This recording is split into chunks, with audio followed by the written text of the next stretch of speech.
Well, here I am. I'm sorry. Did that whole little intro dintro for no one to hear. So it is your girl. Welcome to China. Welcome to my channel. And baby, hit me, baby, one more time. My loneliness doom doom is killing me. Ooh, that was hard coming out. Killing me. Killing me. Okay, I'm done. All right, y'all. So today we are going to be watching the Britney Spears tell all from her sister, who's a snake, Jamie Lynn Spears. So this is already going to be fairly biased because I'm a die-hard Britney Spears fan. Britney Spears has always been my favorite singer since I has been a child. I know all of her songs. Outrageous when I'm at a party, outrageous when my sexy body. Okay, so I may be just, spewing out. I'm typing in my intro right here. I may be just spewing out all types of Britney Spears stuff anyway. But you guys, the reason why we're here today is because we're going to be watching the Jamie Lynn Spears tell all video live with me here. So we're going to watch it together. I have not seen it. People have been posting about it all day. I have been staying off of Twitter, staying off of all of my celebrity gossip so we can watch it together. Now, I already know that Jamie Lynn is trying to go on Call Her Daddy, which is a podcast for it's basically a sex positive podcast, lifestyle podcast by Alex Cooper, which is a 28-year-old lady. And I listen to the podcast. It's primarily about like sex and stuff, but it looks like today that Jamie Lynn has went on there to speak to more so our generation about what has been going on, so she can try to help us understand, I guess, her part in terrorizing Britney. I don't know what she's gonna say. I don't know what she's gonna talk about, but I'm going to stop talking. We're going to watch it together. I'm going to go ahead and share my screen here. And this is the first time I've seen this. So go ahead and hit that subscribe button if you haven't already. And we're going to watch it together. Now, the podcast, Call Her Daddy, let me share my screen. So, Call Her Daddy is basically a podcast, like I said. Call Her Daddy started as a podcast and evolved into a global movement. Alex Cooper bulldozed a lane of her own, spitting in the face of misogyny and a modern twist on feminism. Women led empire produces new, relevant, and provocative conversations to promote sexual liberty and personal empowerment while stripping away any barriers of judgment. So basically, that's what Call Her Daddy is about for those who have never seen it before. It's a podcast. Now, Jamie Lynn, this is a visual, so we're gonna have a visual today. Jamie Lynn is on there because this is what all the girls listen to. I listen to this. If you got kids, your daughters probably listen to this. It's a very popular podcast. So I'm already saying ahead of time that she went on here on purpose. So she's reaching an audience because all of us who were listening to Britney Spears in the 90s were now all old enough and we listen to this podcast. So let's go ahead and watch it. Let me go ahead and share my screen back. Want to make sure I was sharing it with sound. All right, let's get into it. If I can, let me minimize it first. Oh, here we go. Now we're in full screen. What is up, Daddy Gang? It is your founding. Also, y'all, I'm going to be chiming in here and there. I'm going to try not to chime in, but if she's saying something out of the box, I'm going to say everything that's on her mind. So we're going to watch it together, but I am going to be chiming. Get ready. This is an hour. I'm telling y'all now. Father Alex Cooper with Call Her Daddy.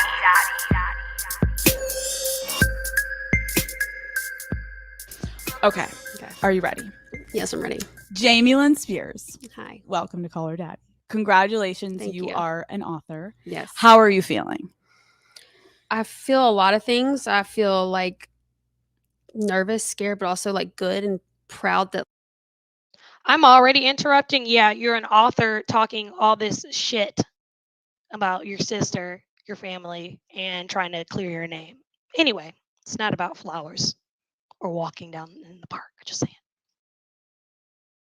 like I'm using my voice and saying what I want to say for the first time. I know you changed the title of the book late in the game. It was what was it initially, and then why did you change That was it? never the title. Really? That was a mishap that happened where that was just something they put kind of for no one to really grab reference of my book or anything. And then somehow or another it was leaked. That was actually my book title. It was never going to be my book title. This is my book title. And yeah, I did kind of wait till late in the game to name the book. So perhaps it was frustrating, but this has been the title of my book. Things I should have said. Yes. Okay. Let's start the interview where you basically start the book.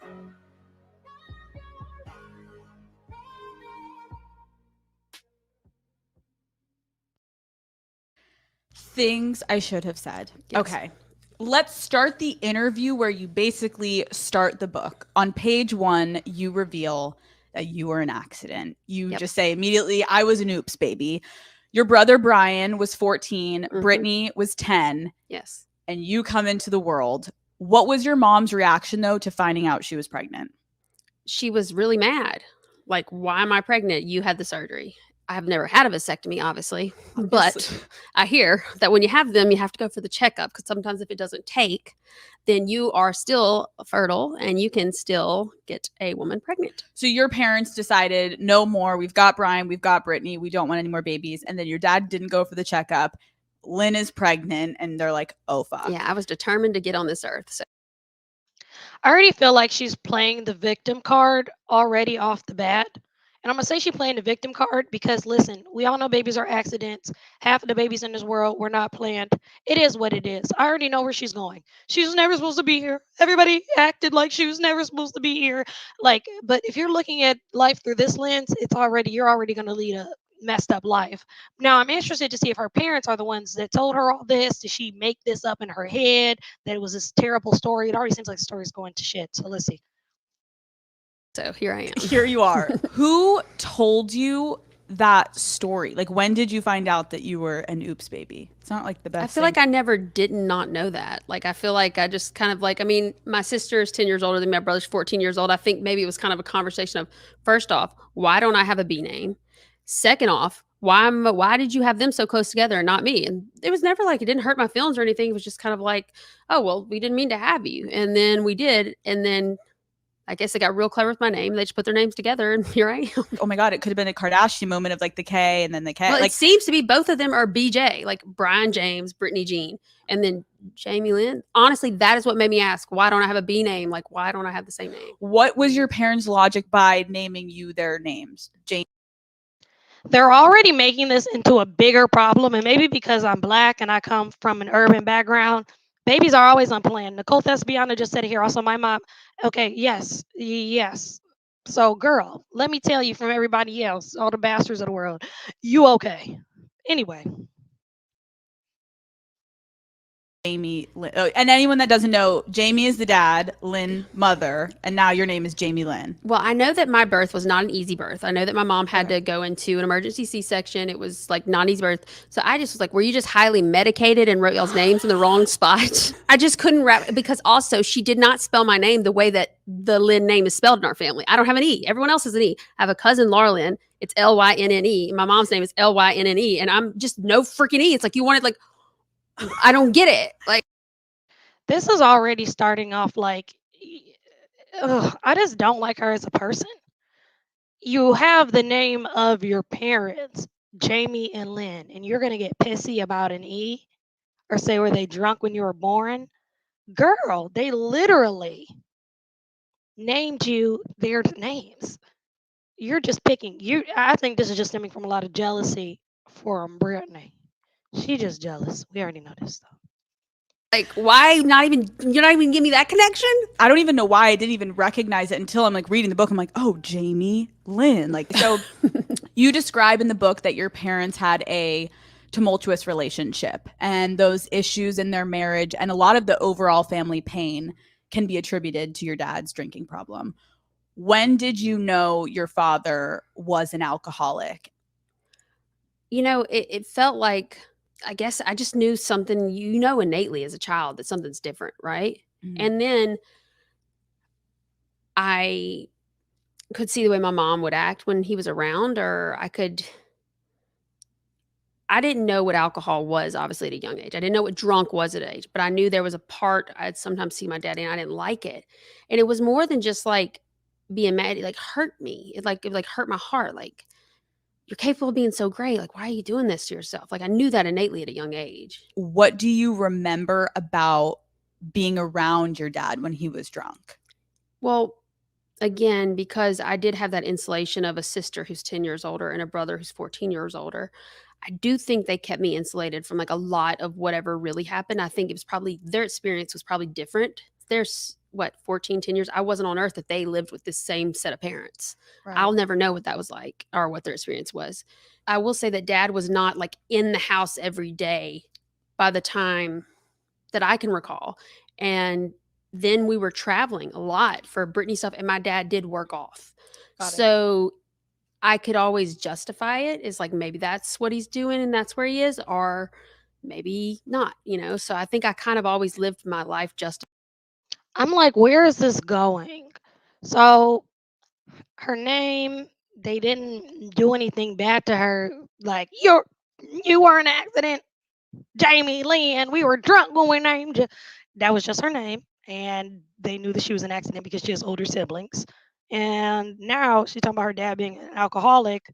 Girl, this is again what 25% of kids in America. Like, I mean, I get this is supposed to be a story of empathy, but I just know giving this to Americans, they're gonna be like, girl, you still have lived a privileged life. Be thankful. You're still Zoey 101. But anyway, giving it the benefit of the doubt. Let's keep going. It's gonna be a long watch. Justifying it to myself, but also feeling safe because I had that insulation a little bit, I guess. I think it would consume my mom, and my siblings were kind of there to take me out of it. I do think I was protected from some of it in that way, but also he wasn't around that much. Yeah. So I have great memories with him, and I also have memories that I knew something wasn't right. What was your mom's approach to handling an alcoholic husband?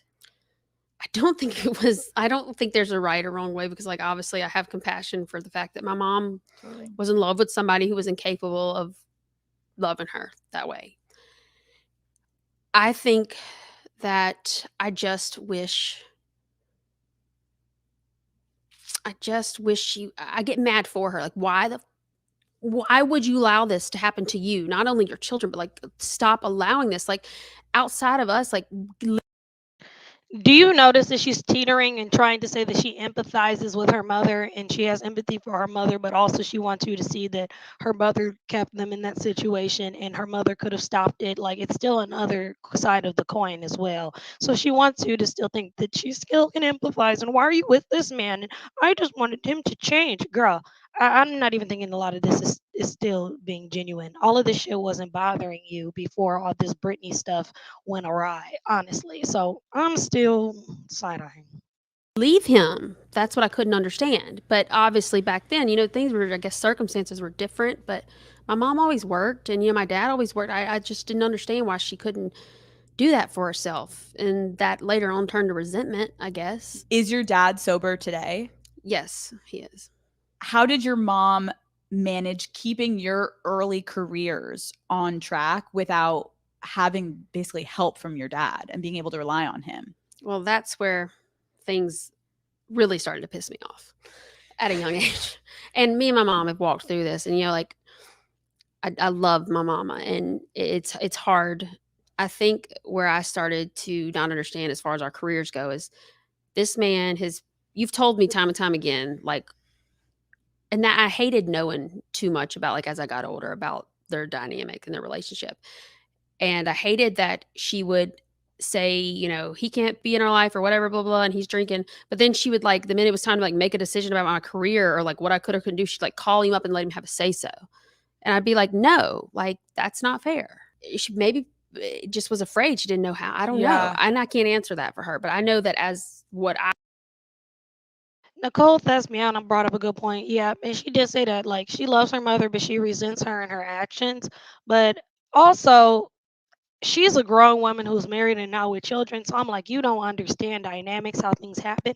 And of course, if it comes down to a decision for your career, yes, your daddy is a drunk, but he can still make a decision about Brittany's career and yours when he's not having a drink or in rehab or whatever. So I do see why mom reached out to dad, and it was still very hard. I mean, I know I live a life of empathy, but she just is still giving sad white girl story. Just saying.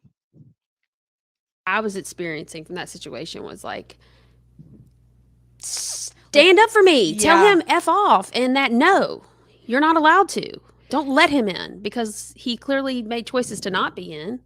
Did you ever, like, when you were younger, start to, like, verbally speak up and at him? He knew how I felt, but I think my mom deep down wanted to be with him so badly and make things work that she always tried to, like, mediate this kind of thing. But, like, if he'd come over to, like, the house, and, like, I would just, like, avoid at a certain age, once I got to a teenager, because I verbalized it to her very much, like, why do you get to decide? He just gets to come in my life. Like, shouldn't I have that choice? Because it was like, you say you don't want him, but then you do, and then you allow. So honestly, to this day, it confuses me. I'm like, I don't know why we couldn't. I wanted somebody to step in for me. So if they weren't going to, I had to. Growing up, your brother is 14 years older than you. Mm-hmm. What was your relationship like growing up around your brother? I loved, like, my brother was, like, really protective. I'm not gonna hold you. I didn't even know Britney and Jamie Lynn had a brother. I'm about to look that up. Have y'all seen her brother? I ain't never seen a man. He was, like, an athlete on the football team, and, like, he had a lot of girlfriends, and I would, like, put on my mini cheerleader outfit and, like, go out on the field like the cheerleaders. Like, it's like, hey, Ryan. But then I also too was, like, a little shithead. So yeah. Then your relationship with your sister, Britney, is 10 years older than you. In the beginning of just growing up, like, what was your guys' dynamic? It's, first off, all I ever knew. And it was just, like, I was, of course, like, her kind of little doll, but also at the same time, like, I felt like she was my protector, I guess. I don't know. Like, it just always felt like, and I admired her too. Like, I loved her, everything about her. And my mom did work, and it was always kind of like a group effort to, like, make sure I was taken care of. By the time you were entering first grade, yeah, and your sister Britney Spears was becoming a household name. Yes. In 1998, Hit Me Baby One More Time debuted. Yes. It was massive. Do you remember when that song came out, and, like, how did your family celebrate? So first off, I was so confused. And then I just remember I was on the trampoline at my friend's house, and, like, her song came on, and somebody said, your sister is a... See, this is already going to start with her being a hater. I can already tell. So now this is about to start when Britney starts to pop off. you know, literally, thank you. Victory, it begins in the garden. He's a freeloader too. We've heard about Britney's family. So it's they really, really, really better make this seem like Britney still isn't the one that has all the money and Jamie Lynn, the dad, the brother, everybody else isn't freeloading. Okay. We know it ain't Britney's mama. I feel like the whole immediate family ate off Britney, and that's why they kept it silent. And she's fighting for control of her life. Okay, because we're looking at you like Jamie Lynn. Yeah, you're 10 years younger, 14 years younger, but now you grown as hell with kids. What's got to give? You should be your sister's biggest advocate. But oh, you can't when you secretly still hate your sister and resent even living on this earth. Sorry. Real singer and she's famous. And I was like, what do you mean? And they were like, her song is like on the radio. I was like, what do you mean? Like singer, like Mariah Carey singer? I remember I said that and they were like, yes. And I remember it was like the gates open. I was like, oh, I was like, my sister did it. She did it. Like this is everything's perfect. And that was like, I was so happy and I thought it was the coolest thing. But it was in real time learning. But in first grade, like I just didn't know. Like I just thought like there's famous people and then there's us. And then somebody just said my sister's like Mariah Carey. So then that First grade. So Mariah Carey to her was her singer that she looked up to, and hearing her sisters like Mariah Carey, we know Britney and like Mariah Carey, but this ain't about that. Both talented. But I'm interested to see her reaction as a kid. So let's see. that was my little head going like, these are the same thing. I couldn't understand it. After your sister kind of starts to become famous, did your parents change the way they treated you and your siblings? Um, no, I guess I kind of always felt like an afterthought. I mean, I literally was. Right. So I just kind of learned to stay out of the way. You know what I mean? Okay. Just Okay. stay out of the way. And two, I was so proud of her. I was like, I know how hard she worked, Right. and I admired her, and it was so cool. Like I got to witness, like the coolest things watching her live out her dream. And so for me, it was just like stay out of the way and just like let this experience happen because this is something that I felt like, this was the goal that everybody wanted and they got it. So I just need to like not mess anything up for anybody. There had to be significant changes made to protect your family. You write in the book talking about how there were guard dogs purchased, bodyguards hired, fans approaching your house at all hours, men sitting in vans staring into your house.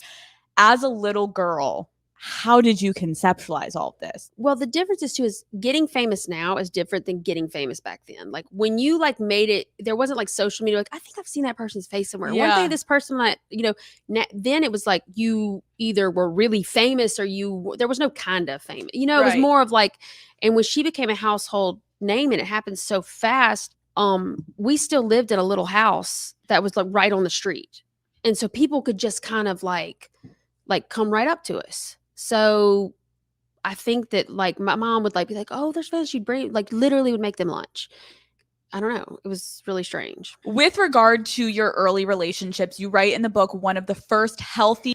I guess I thought that she would have the lens, or majority of people would have the lens looking out like, oh, my sister's cool. This is so cool.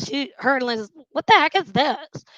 Why are you doing that? Like, I think her as a person is just like not who we thought she was. She was just a decent actress and fell into the role. I don't think Jamie Lynn's character is really who we thought. She always just been kind of is given Karen-esque. That's what we're gonna call it. Male father figures in your life was Justin Timberlake. Why was he so impactful in your life? And maybe I have some weird perception of it, but that was a really maybe good time in perhaps like all of our lives. So perhaps he was in that. Yeah. So I remember him fondly because that was like probably like one of the best times in my whole family's life. Things were good and we were experiencing the good side of things. But I just remember.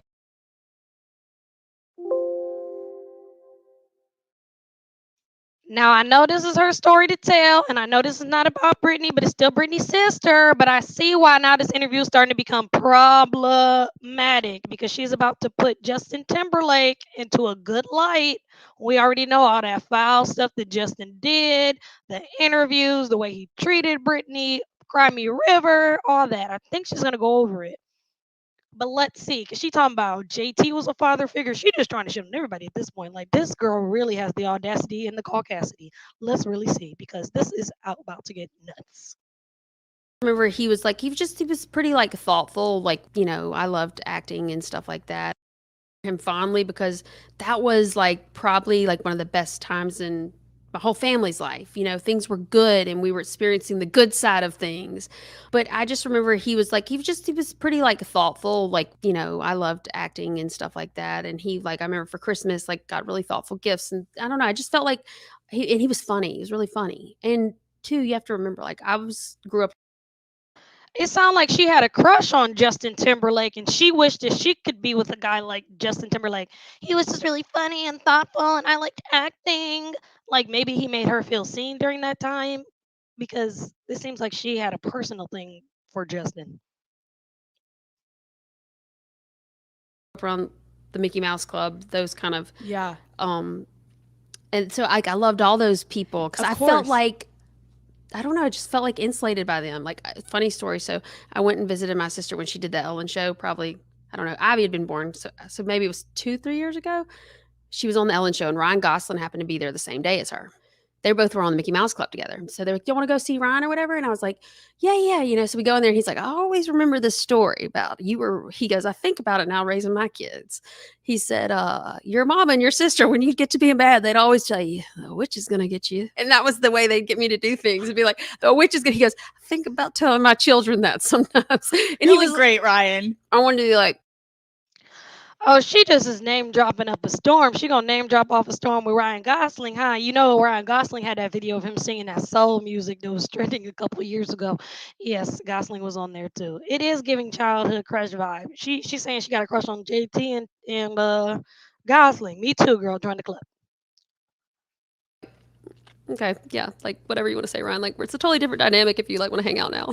Don't look at me as a little kid anymore. Exactly. But no, but like those are the kind of things Right. that, like, I think that because maybe I didn't have that male as my father figure was so unstable that, like, my first, maybe my brother was actually probably like what I felt was more stable. So then being around my sister's boyfriends kind of, it imitated what I felt was like safe, I guess. How did I get Britney Daddy is foul, but it's just like, come on, you really telling me this man was that damn bad? I mean, okay, I get it, but like, you saying that Justin and 17-year-old, 18-year-old, 19-year-old Britney and every girl, like victory began. She hit the nail on the head. Everybody versus her parents. Like, that's crazy. Like, you girl, she's just twisted. She just wants to have daddy issues so bad, it seems like. Britney and Justin's breakup affect you? I was so sad. I was so sad. I don't really know why I was so sad, but I was, because, like, I think everybody thought it was forever. Yeah. But I was so sad first off because my sister was so sad, Yeah. but that also too was the first time that I saw, maybe I didn't know everything about the relationship, you know, because perhaps she and, you know, they were protecting me, and obviously why would they talk to me about anything? Right. Like, it was really sad though, seeing my sister be so heartbroken, and also being like, it's hard because, like, I also still want y'all to be together, but she's obviously heartbroken. Why did they break up? I truly do not know, but I just think about it I think it's just like, okay, imagine you're in high school, except you've got all the money and fame in the world. I can't imagine. Okay. Nope. Would you be criminalized for, like, could you imagine, like, if, like, you know, you whatever, like, if you talk to another girl, text another girl, could you imagine if, like, you were, like, criminalized for that whole thing? Like, how dare you? It's like, well, no, first off, I'm, like, young. That's what every other kid my age is doing. Yeah. Why in the world am I being held to a different standard? Looking back on it with that perspective and seeing, like, how heartbreaking it must have been for my sister when Cry Me a River came out. I mean, like, don't get me wrong, like, that's a way to launch your. Okay, we got to take this back a little bit because this girl is out of her mind. Wait, girl. Other kid my age is doing. Yeah. Why in the world am I being held to a different standard? Looking back on it with that perspective and seeing, like, how heartbreaking it must have been for my sister when Cry Me a River came out.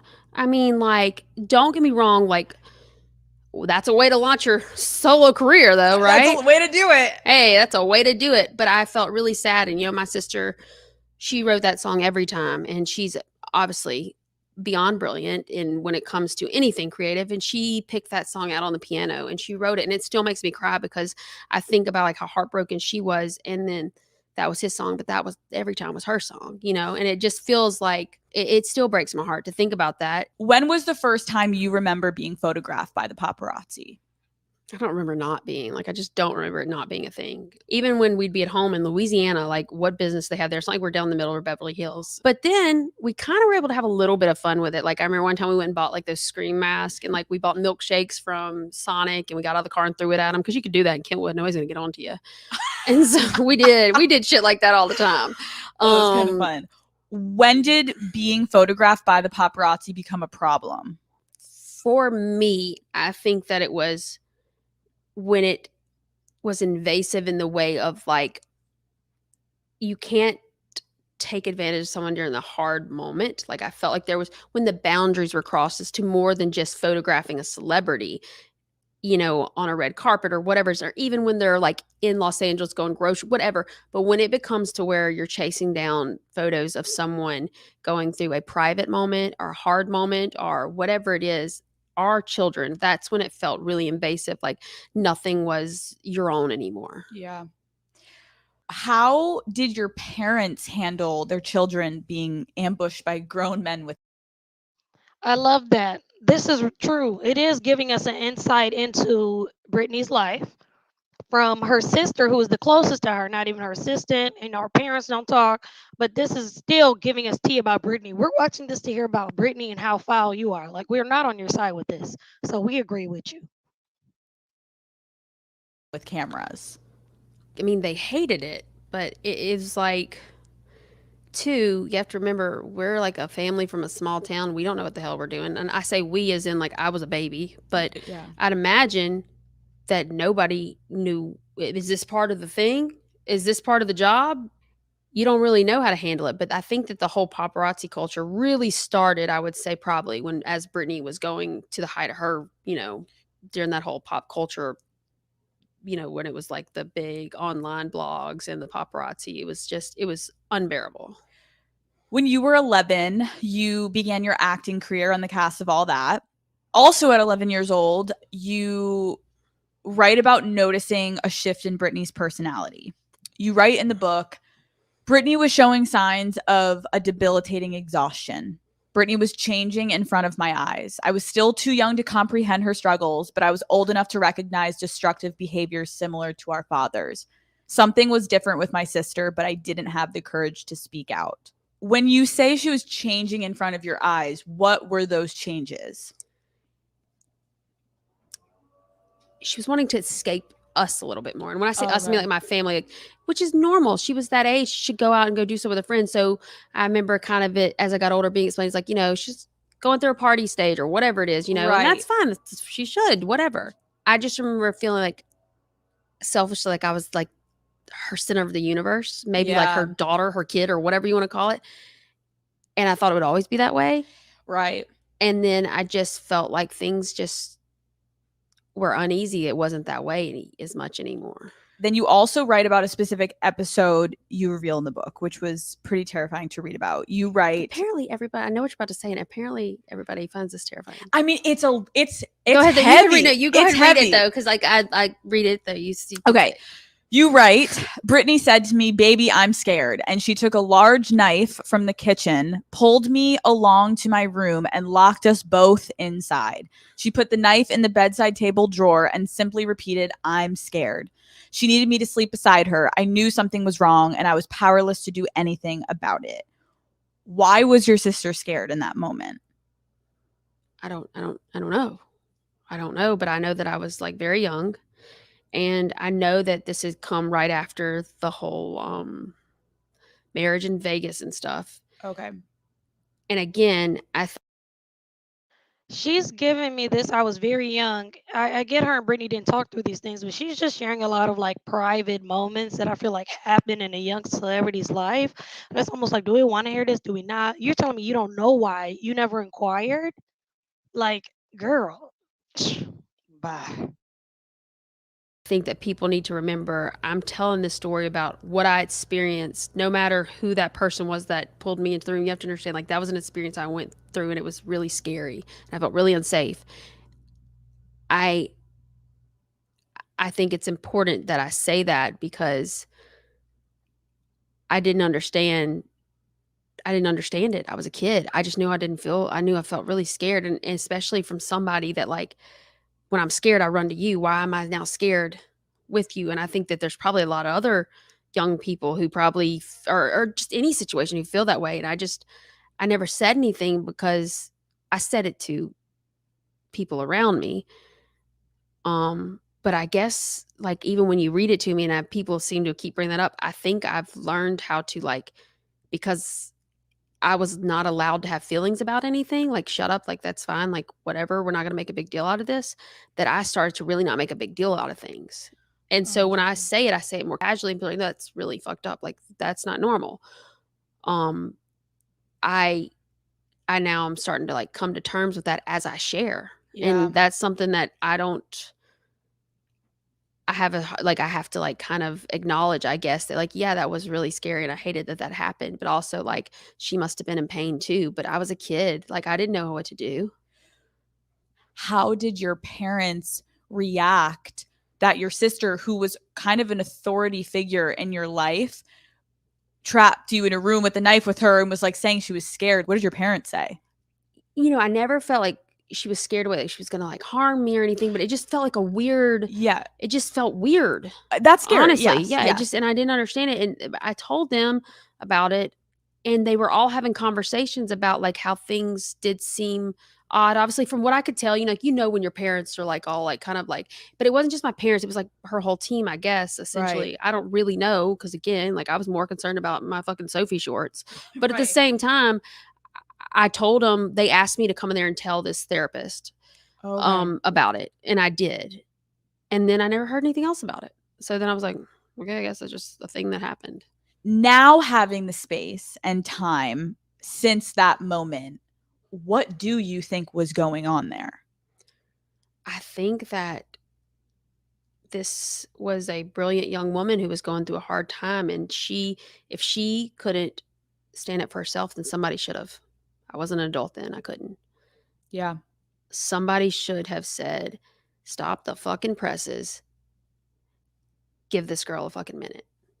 I mean, I think now as a mother, like, imagine if your younger daughter came to you and said, "Mom, my older sister locked me in the room with a knife." Like, it's Yeah. like, what would you We're do? gonna take a minute, I think, right? I have daughters and they're the same age difference as me and my sister. And I look at it and I'm like, how would I handle this? Yeah. And God forbid I ever have to handle something like this. I also think that, like, how do you expect someone to handle it in that, in that, how do you handle this, like this lifestyle? And I think, like, now she would see it differently. But what do you do really, like, in that moment? And I do agree, like, something should have been done. But Jesus, like, oh, I've always had this lingering thought about if child stars really happy, safe, and wanted this life. Yeah, it's also like brings in a whole other element of money to their life, and literally the kids don't be happy. They never turn out good. Britney made it that far coming from a childhood singer into her, later years, but girl, I just think that first off, I would have valued my younger one for coming to me with this and realized that she might need some help walking through this. And we might need to also shield her a little bit from this because she doesn't understand it, but it might later on affect her. And then Yeah. I would hopefully take my older daughter and figure out how I can help her work through whatever it is she's working through. Because guess what? The biggest point is that that's okay. Why is that not okay to say, I need to fucking take a minute and I need to do what's good for my well-being and everyone else's well-being? And maybe that would have, made a big difference for me, even my Yeah. sister. I just hope that by normalizing the fact that it's okay, like, we're not okay or things suck or whatever. Yeah. So you had to sit down with a therapist and then you never heard of it again. And so clearly there was a lack of intervention, but again, that's not on you. like 11 years old at the point. Yeah, then we just kind of like that just really not really was ever really spoke of again. Yeah. So I just kind of was like, okay, maybe Right. you just think, oh, my parents got it. But I still was like uneasy. But then I just thought, like, in a kid, you just don't understand how like things don't just that kind of thing doesn't just magically get better. No. So I didn't understand. I want to kind of go back to another scary moment you recount in the book, an incident that you describe having with your mom. Mm-hmm. You write, we would lash out at each other. It all came to a head one day when my mom was emotionally strained and she snapped. She started hitting me with a large beaded purse that had a camera inside. She repeatedly swung the bag and landed several blows on my shoulders before she stopped. I ran to the shopping center next door to where we lived. I used a payphone to call my brother, Brian. Mom was going crazy. You stopped the story there. What did Brian say when you told him that your mom was beating you? Well, again, I didn't really look at it like that. Like, I will say I was particularly an exceptional asshole to my mother a lot. And I do regret a lot of things that I probably could have done better. That's what I'm saying. Like, it's a difference of like teenage angst. We all get into it with our parents. I get it, but it just seems like she was just still a foul person in general. Her character, um, yeah, hit it with a beaded purse with a camera inside. Girl, people be getting hit with all types of stuff nowadays. Not saying it's right or wrong, but just saying. To But you her. do know that, Yeah, regardless of being an asshole. yeah, I know. But I just was like, I just didn't understand. All I wanted, the only reason I was being mean to her is because I just wanted her to stand up for me or stand up for herself. And I think that just became all too much. And I feel like a lot of these things they could have like worked through therapy. I know they have the resources to. Brittany aside, it seems like she has a lot of childhood issues and a lot of childhood hangups. And she's talking about these in the book. It was not addressed because you should be able to get over these and move forward. She's still writing down these events, and Alex is like, "Oh, that should have never happened to you, girl." Here we go, the call Cassidy, child. Let's see what else. I called my brother, and of course, like I'd go stay with my brother a good bit when he was in LA. And so I can't remember if he came and got me. And you have to understand that these are just like moments and incidences in my life that are just like kind of like blimps on like my story. So that wasn't something that like I'd go stay with my brother when I felt like I just didn't want to be around my mom anymore or whatever else. And I did feel bad for how I treated my mama, and like I don't, and that's very unlike my mom, I will say. That's why I was just like, I needed to get away from her, but I need to get away from her for a lot of reasons. Yeah. Did anything happen? Like, did anyone find out? People, I never really told anybody that happened, but like now me and my mom, like we obviously have talked about that. Yeah. That's what I'm saying. Is this incident like a big incident of trauma? I mean, everyone's trauma is different, but let's just chime in a little bit. I mean, we've all gotten into it. People have gotten spankings. I mean, she talking about a beaded purse, but Jesus, this is like enough. I told her I'm sharing that, and um, You write about in the book that the makeup artist saw the bruises on your neck. I guess like I mean, there's just no other. I mean, yeah, he knew something was wrong. Yeah. I mean, maybe it's hard for me to even. So she says that her mom has talked about this and her mom has talked about it, but she put it in a book. So it's still going to put more of their family's information out there. It's still not going to put her parents in the best light. I just don't know if this information sharing is beneficial. Maybe it's her truth. I mean, the timing of this all is just a little bit odd. So it's kind of hard to empathize with her. The hate for Jamie, was she a victim? Wasn't she a victim herself? Trying to gather from my understanding, she wasn't a direct victim. It seems like she was a victim of her circumstances, if you want to call her a victim. But if y'all know, let me know in the comments because I'm not entirely sure. All right, Nicole said there are folks who feel like she was just a, okay. So she was a culprit of some of Britney's loss of control as her parents. So people just it's an opinion based thing. No, the mom was abusive. She's still under control of her. So, no, the mom was abusive. She still is under the control of her family. Her mom drugged Brittany allegedly. Okay, so y'all are saying here that the mom is out of control and the mom would like beat them. Lord, this is a mess. You can just tell these are all, everybody's just a product of their environment of celebrity. Literally, everybody's acting out. This is wild. So let's listen. Look at that face.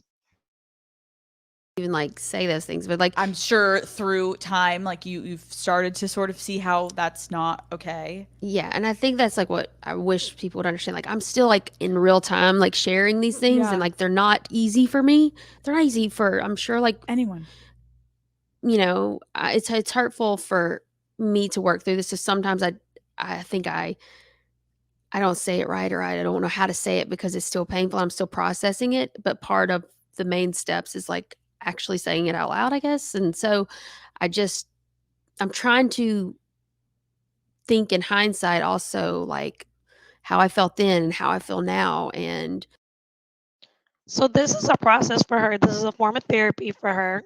So I'm starting to understand why she's doing this. Now we're getting to kind of the why without asking the why, but it seems like this is a form of therapy for her to get her side of the story out so people don't look at her like she's a bad person and maybe why she didn't deal with her parents and her family. So maybe she just wants us to be able to see why she is how she is and how she moved in the Britney situation. But we still ain't talking about Britney's money. But we're gonna see. um I just think that like I just I just think that I just like I don't want to I want to protect everybody. I've got to stop doing that. It's a bad habit. I can't diminish my experiences, no matter whether it was my mother, my sister, my brother, Yeah. if it was Joe Blow off the street. Yeah. I have to respect my experiences, and I guess I just don't know how to do that because I don't want to hurt anybody's feelings, and I don't want to like. I just don't want to. I don't know. I'd rather be in pain than cause pain. I don't want to pass on these patterns. I'm sure my kids will tell me all the ways I F them up when they're older.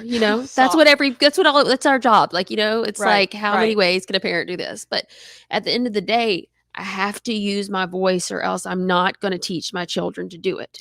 It's hard to hear you like immediately react and defend your mom. It's hard. And I guess it's so hard because like people don't know when something's so. Yeah.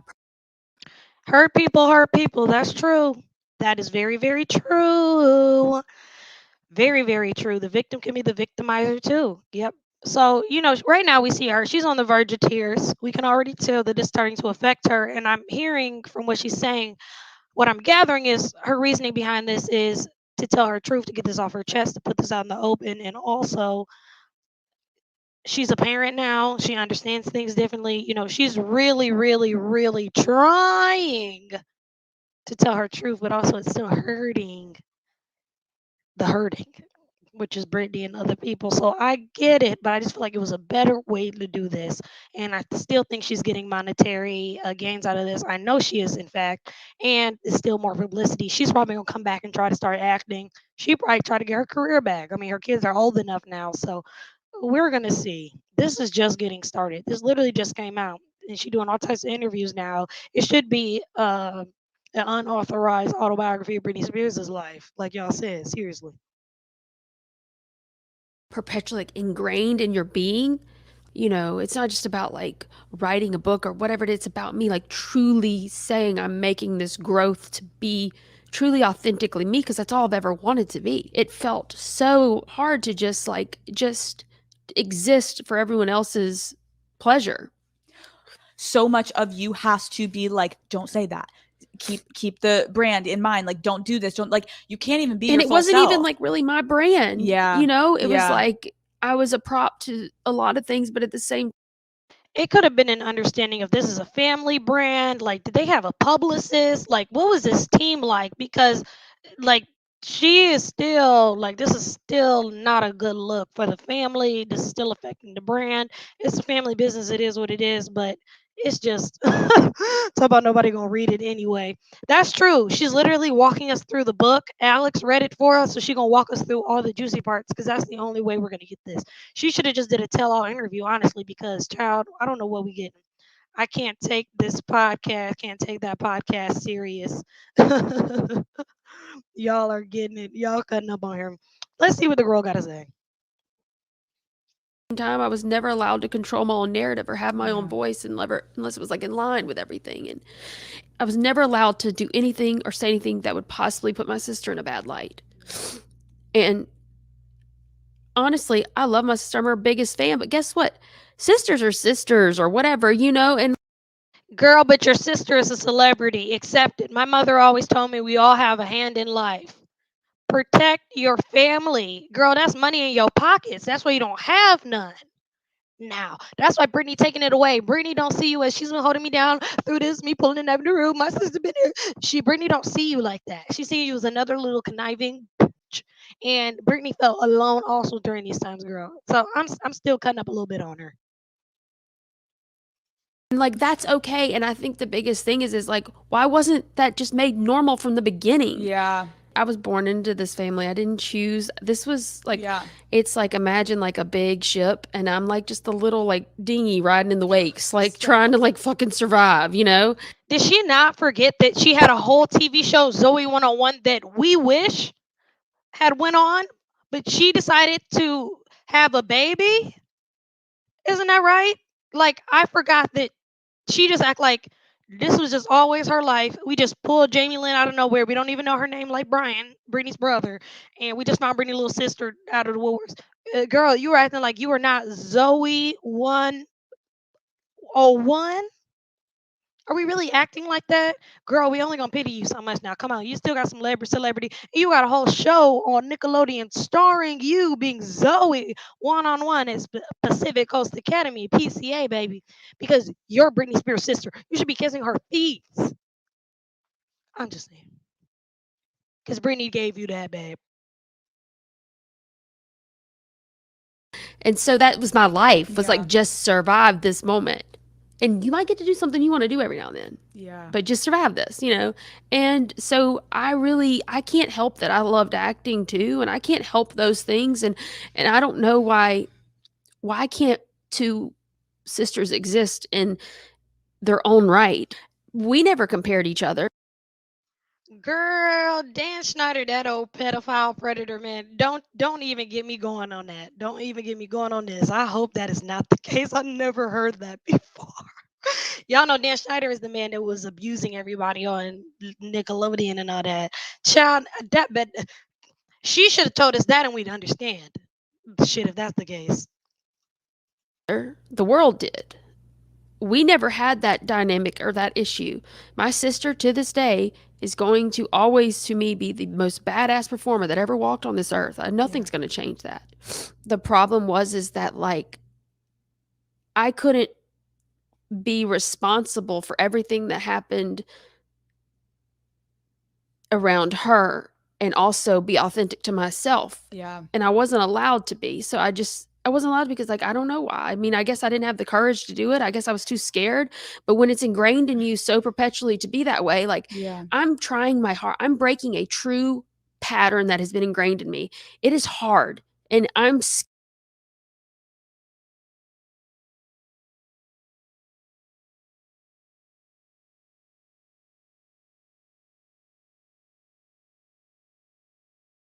And as soon as I come on here to talk to do something for me, hit that subscribe button, hit that follow button if you haven't already. Go ahead. Hit that notification bell, ding, ding, ding, so you know when I'm coming on. And also hit that thumbs up. I got 7 people in here, so I need a thumbs up, baby. I muted myself. See? The humble beast. scared and I'm all of those things. But I have to do this.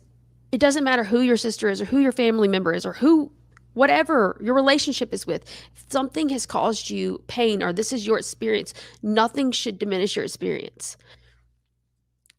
It's like my whole life, I kind of felt like I didn't matter. So it's like, I just wish that mattered.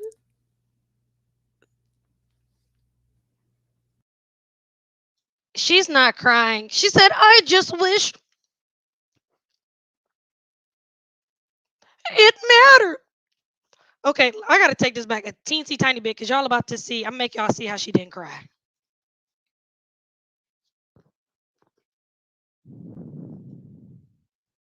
my heart. I'm breaking a true pattern that has been ingrained in me. It is hard and I'm scared and I'm all of those things. But I have to do this. It doesn't matter who your sister is or who your family member is or who, whatever your relationship is with. If something has caused you pain or this is your experience, nothing should diminish your experience. It's like my whole life, I kind of felt like I didn't matter. So it's like, I just wish that mattered. I hear what you're saying, and it's like you and Britney can both exist, but we can't take away from the fact that like everyone's always like, Yeah, I wish Alice Cooper interviewed Britney instead of her. Alex, you could have called Britney. She would have gave us more tea and danced for us naked, because this girl with her non-crying, she don't have enough Botox. She don't look that good. So the tears just are not falling, babe. Sorry. oh, like she must be so jealous. And it's like, it's not an easy seat you're sitting in right now. Jealous. I'm like, not. She was about to say jealous of what? Britney Spears.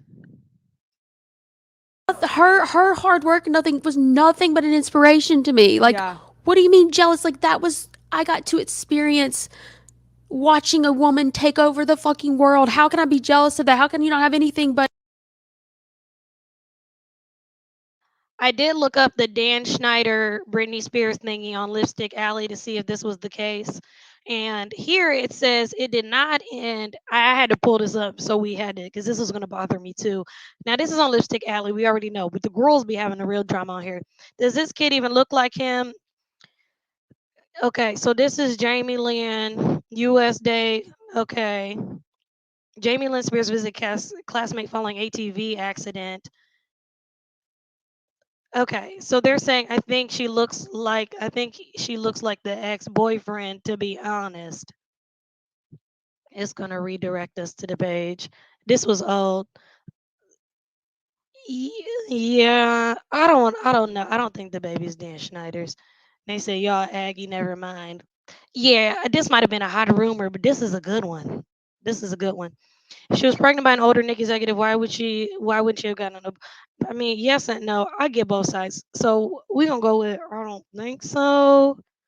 It said I'll initialize both of those men. Expose coming out on Dan. Okay. We're gonna go ahead and do the girl is 27, look like she's in her 40s. Child. Lipstick Alley gets shady. I'm getting off of here. Anyway, let's get back to the interview. I had to see what that was though. But complete admiration Yeah. for it. What the problem is that now, just because, just But can't resentment and jealousy go hand in hand? She can resent her situation and still have and be jealous as well. Just saying, is that a thing? because I'm her sister, I'm somehow or another being looped into something Yeah. that I worked really hard as I got older to create my own life. And we're gonna get into that because Yeah, and sorry, we segued way no, out of we're it. like having a Youngest therapy daughter. session. This And is you know the what the younger other thing is daughter. like, I know that, like, my family been through some dumbass shit and like we're like whatever, but like my mom, I don't want people to go after her and try to punish her for something that was Yeah. a situation that went on between me and her. Me and her worked it out. If I can work. So why it's just like I just think that could have been left out. I mean, you gonna have everybody going after your mama now. I'm gonna have to look at some more of Jamie and Brittany's mom and the abuse claims and all this stuff.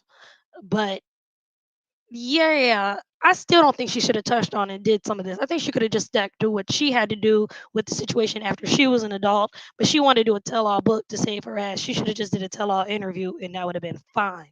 Anyway, just a waste. Who's gonna buy the book after you already listened to this? I was gonna buy it anyway. I mean, I was gonna listen to somebody else read it so we didn't have to.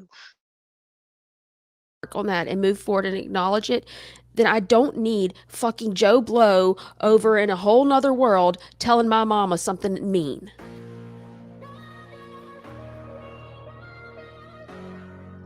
So call her daddy. They take little breaks in between. This is probably gonna be like a little sponsored break or whatever. Um, but yes, they did come out saying that Jamie Lynn was foul. They did come out saying that Jamie Lynn wasn't a good girl on set. I'll actually pull that article up after the interview so we can look at that. But I did see that. I don't want people to go after my mom, but talk about she stay toxic relationship with alcohol. Very true.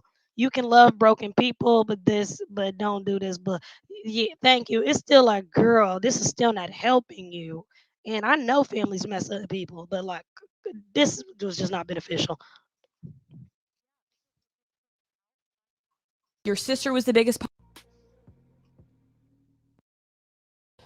From the outside, it appeared as if the Spears sisters were thriving at one point. Like you kind of said, like things I at guess one I point. forget that. Yeah, like no, it really did. Like outside world, your sister was the biggest pop star in the world. Your acting career is taking off. Meanwhile, your mom was struggling to manage both of your careers. Your dad is in and out of your life. And at one point, your sister offered to buy your mom a house in order to get your mom away from your dad. Yeah. How did that plan backfire? I was really confused by that. Now looking back, like, what a weird fucking thing to do. And can you explain when you say what a weird thing to do? Like, what are you talking Like, about? I don't know why. Like, it seems like a weird thing to be like, I'll give you a house if you divorce dad. And why would your kid be able to tell you that? Already, these dynamics are messed up. And that was where I think, too, my dynamics were kind of effed up because, like, my sister's paying bills, but I was a kid. I didn't have a choice where I put my head or where I slept at. Like, what am I going to do? Like, tell mom I'm not sleeping here? Well, then guess what? You're sleeping on the street? Like, what do you mean? Right. You know, like, I had no choice over that. I'm kind of mixed up because in my mind, celebrities or white folks, I mean, I'm black, they run off and say, "Oh, I'm mad at you, mom," or "Forget you, dad," and she talking about some she ain't had no head to lay.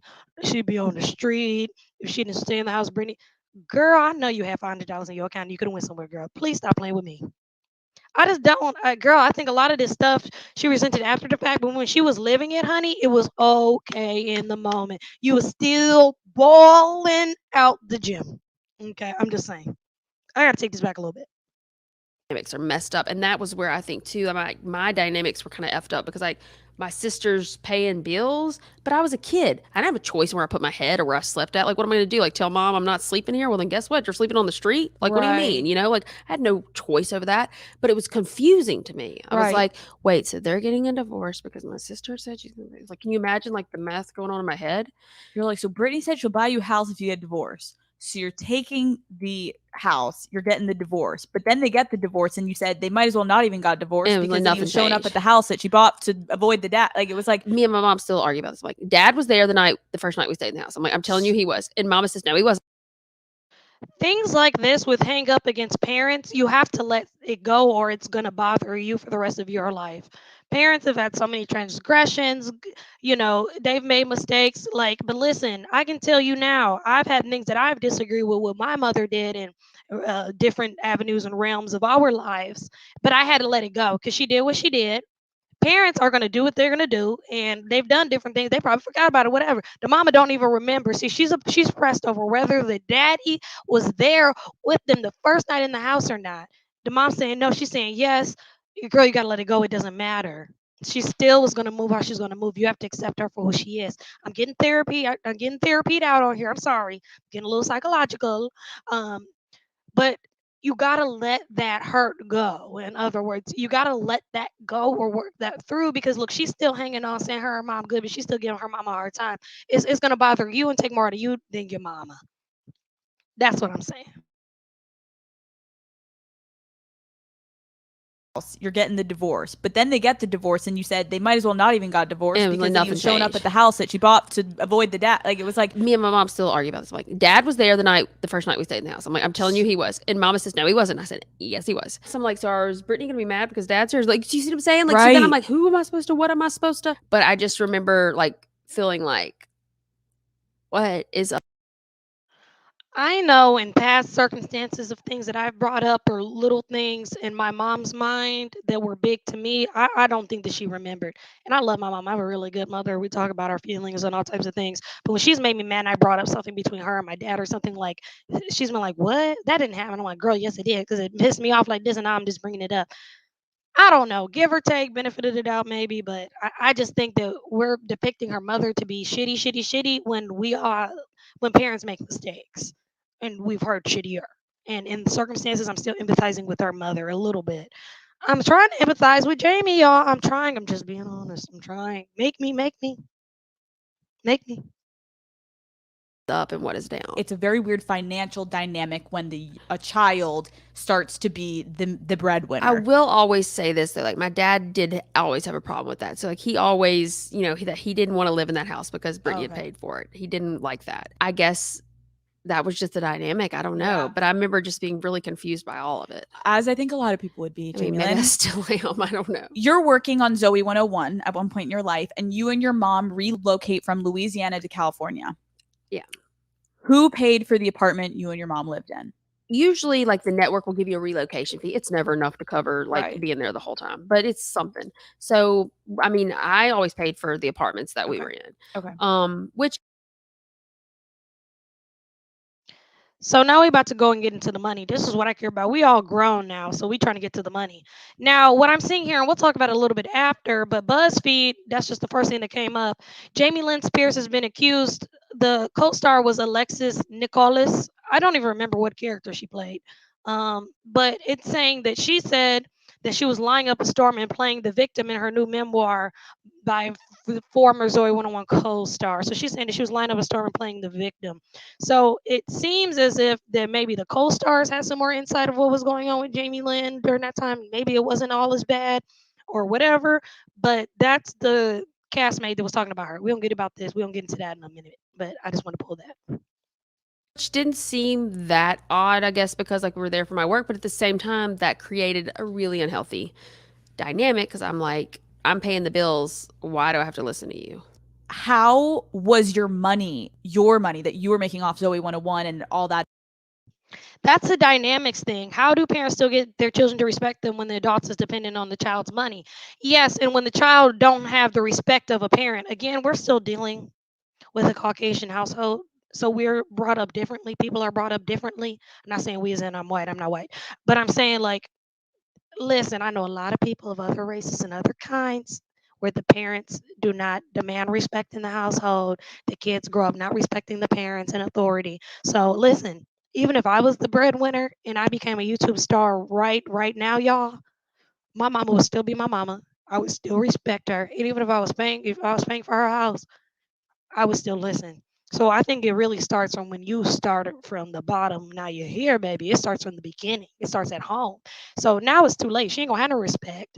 She ain't gonna have nothing for her parents because she got her own money. Brittany got her own money, and she had no respect for them from the beginning before this even happened. It was no respect built in their home. The only thing that can make me empathize with Jamie if the Dan thing was true, I don't even think the Dan thing is true. I'm gonna go with I don't think it's true. So I'm not gonna empathize. At least Victory, because you've been telling us some good stuff, big girl. I'm with you. Just saying. Now let's get into the money stuff. If you're already and if you're still here, hit that subscribe button. I'm on my way to 2,000 subscribers. Now, y'all, I'm sitting through this long video and it's nighttime. I hope you're enjoying because I'm sitting up at the computer. But let's go ahead. We're making our way downtown. Oh, Jesus, this is a long interview. Let's keep going. And all that like distributed within like your family, like how was it explained to you? Like where was your money going? Did you get an allowance? Like how did it work for you? I remember that my money was very much something like in the beginning that I just kind of didn't think that much about because I was a kid and that I was like, awesome, I get to do what I love, and that's all I thought about. When we went into the Zoey stuff, I was making a much bigger salary, numbers that I noticed, and also was older and could understand like, wow, of course I thought then, you make that money, it's all yours. Right. Like, whoa, what was I wrong? Whoa. And so I did. I had like an allowance. I think it was like $500 for like maybe every 2 weeks or something, which is, I think was for what I was making for what I was working was like maybe reasonable. I'm not sure. Who really knows? You start to kind of mention like Now, when they started talking about her money, I'm trying to listen to see if her parents was playing with her money a little bit. Now, I feel like they might have played with her and her money too, because they looking at the kids the same. So let's just listen and see. I'm interested. Again, you're so young, and you mentioned that you would notice like your sister had. But I would want more than 500. I'm just saying. You have to run 500 a week, then, girl. Girl, people. That, you had to at least give the girl more money than that. The girl's making big money episodes. She's hitting like 50K an episode. So trust me, Miss Zoey, the one-on-one, they only give her 1% of what she's making. So it already seems like, and my background is in acting, you guys. People get paid. She at least got 20 racks each episode, at least. So they are not giving her enough. Having these episodes. Being that young, how in your mind were you defining an episode? There was understandably a lot she was dealing with. Right. Who would be perfect? You know, like I just thought like once all this shit stops, everything will go back to normal. That's kind of what I thought. Okay. And I just justified it as that way. Like I didn't know or understand anything else, and maybe I didn't want to deal with it. It's not my place to speak on what it is someone else is dealing with or how they're dealing with it, but I am allowed to say how things. It just seems like she just looked at Britney suffering, and just like I'm gonna be like, if I was out there, like, so did you inquire or talk to her? I'm still trying to see what the relationship was like with Britney. Like, did y'all go out to eat and hang out? Like, what were some of y'all intimate, good like moments? Like, y'all get what I'm saying? Things affect me, and they did affect me, and that shouldn't be diminished. So for me, it just felt like, oh, I really wish all this shit could stop so I could have a normal existence. So it would be like if she was just like there was just a lot happening with her acting differently in a moment, and it would affect you, and then you would be waiting for it to go back to normal. My mom would fly off a lot and be like, something happened with Brittany or whatever. Okay. Those were me in my head justifying it as maybe I don't know all the details, but something's happened. Yeah, it looks like a lot of her anger towards Britney may be misplaced, actually, as you say this. And I do remember saying that they were so controlling of Britney's money. It seems like a lot of her resentment and anger may be misplaced. Like, it sounds like she thought all this was like because of Britney, and Britney was taken away. And with Baby, it seems like your parents were just taken away too. So it's something about this just not making sense. And this is, oh, girl, let's keep going. Okay. She needs me there. And it was like, that was kind of more so of what I saw. And I think because I was the baby, like nothing was ever directed at me. Yeah. I was still kind of insulated by like, she's the baby. It was just kind of like, mom's going to be with her again because something happened or whatever. Maybe there was some arguing or some yelling. And yeah, it does sound like that. They were separated a lot too. I am gathering that it does, because she's like, Brittany was there. It wasn't like, okay, mom and sister, like, let's go check on your sisters. Like, mom's just gonna go handle it. You stay out of this, because also she started to have her own career, and things were affecting her too. So it just sounded like everybody's trying their best, but her parents were definitely greedy, and all to do for what? For you not to have a lot in the retirement fund, because Brittany gonna take it back. I'm gonna stop talking, y'all, so we can work our way through this. I promise. Sorry. Talk in the comments.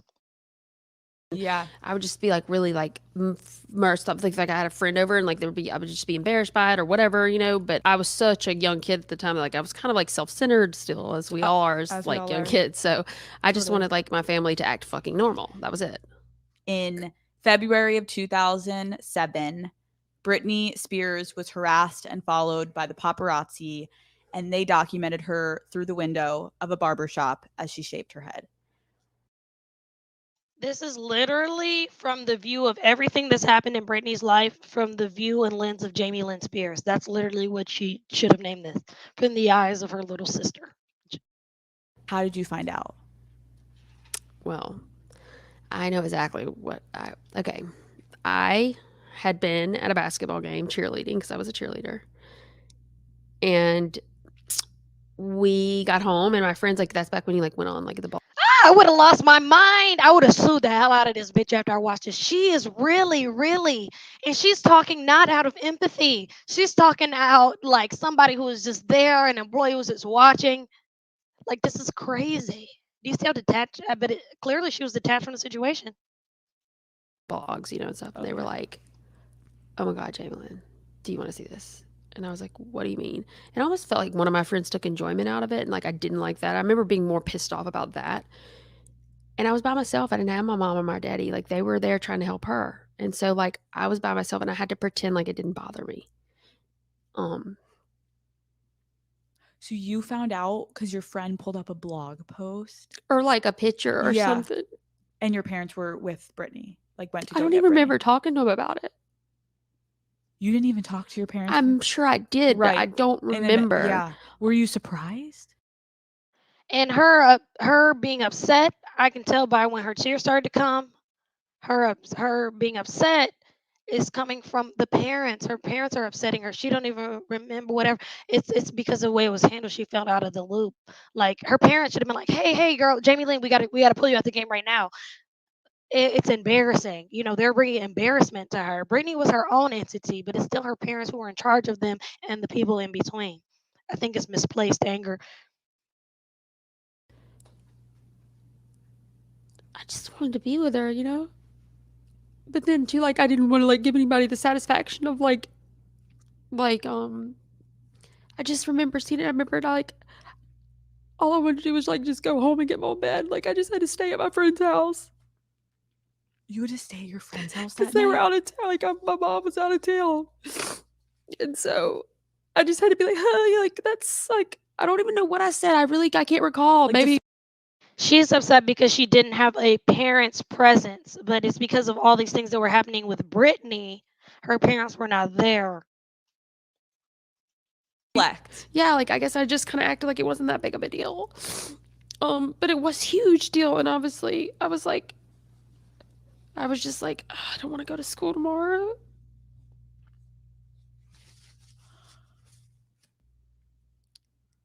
And I would go to basketball games and like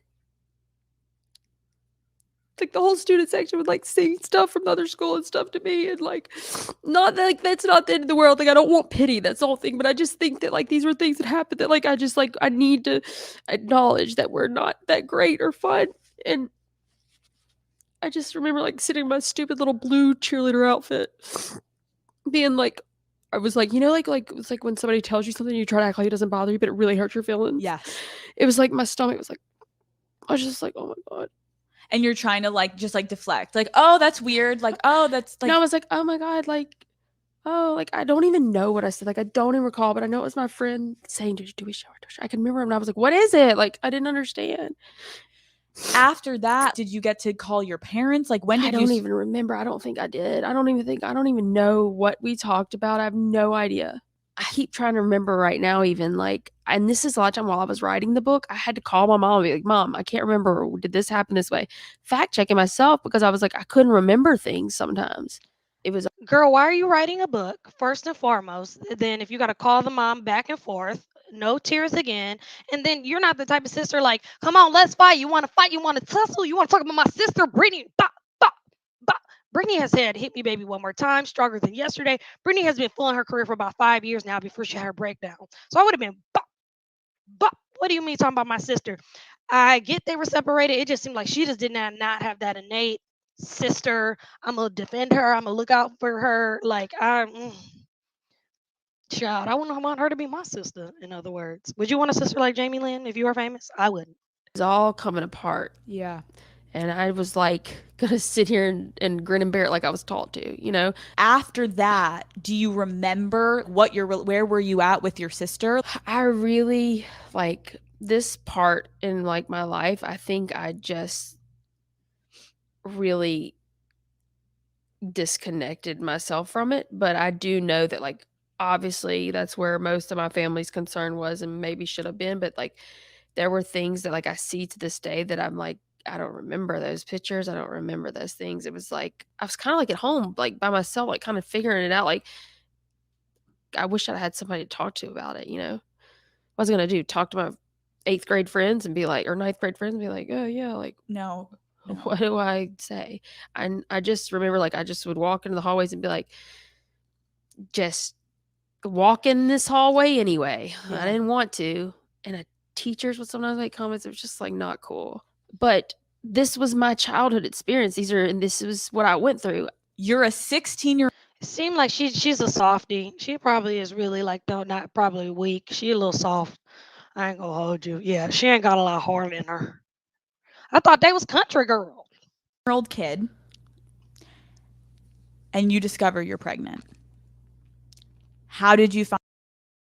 Thank you. Now let's talk about her life. Like, damn, I'm ready to hear about her life. Like, yeah, let's talk about what you did. You were still a pregnant teenager. That's what she gonna say. She gonna give us a sob story about that too. Let's go ahead, cause she definitely threw her career away. Find out that you were going to become a mom? I can remember I felt like absolute dog shit. And I didn't know why. Perhaps all the shit that was going on. I don't know. And then I realized maybe I'm feeling this way because like I'm having a reaction to like needing to just go home, be normal, all this stuff going on with my family. Well, my friend kind of suggested like, you don't think you could be pregnant. I mean, I'd only been with this one guy. And so I was like, we'd been broken up for a little bit. And I was like, I just don't think so, you know? And sure enough, it showed up positive. And I was like, it was so unreal. How did the father of your child react to the news of your pregnancy? So let's look at her reaction before the Dan doubters and the Dan sayers, because I don't think she pregnant by Dan. And her reaction would have been like, I would assume a lot more touchy, because that means she would have been abused. Having a relate. She I would assume givingly wouldn't take relationship from Dan. So let's see. Let's go back. You said, what did you miss? You missed her talking about Britney still. And now we getting into her life and her pregnancy.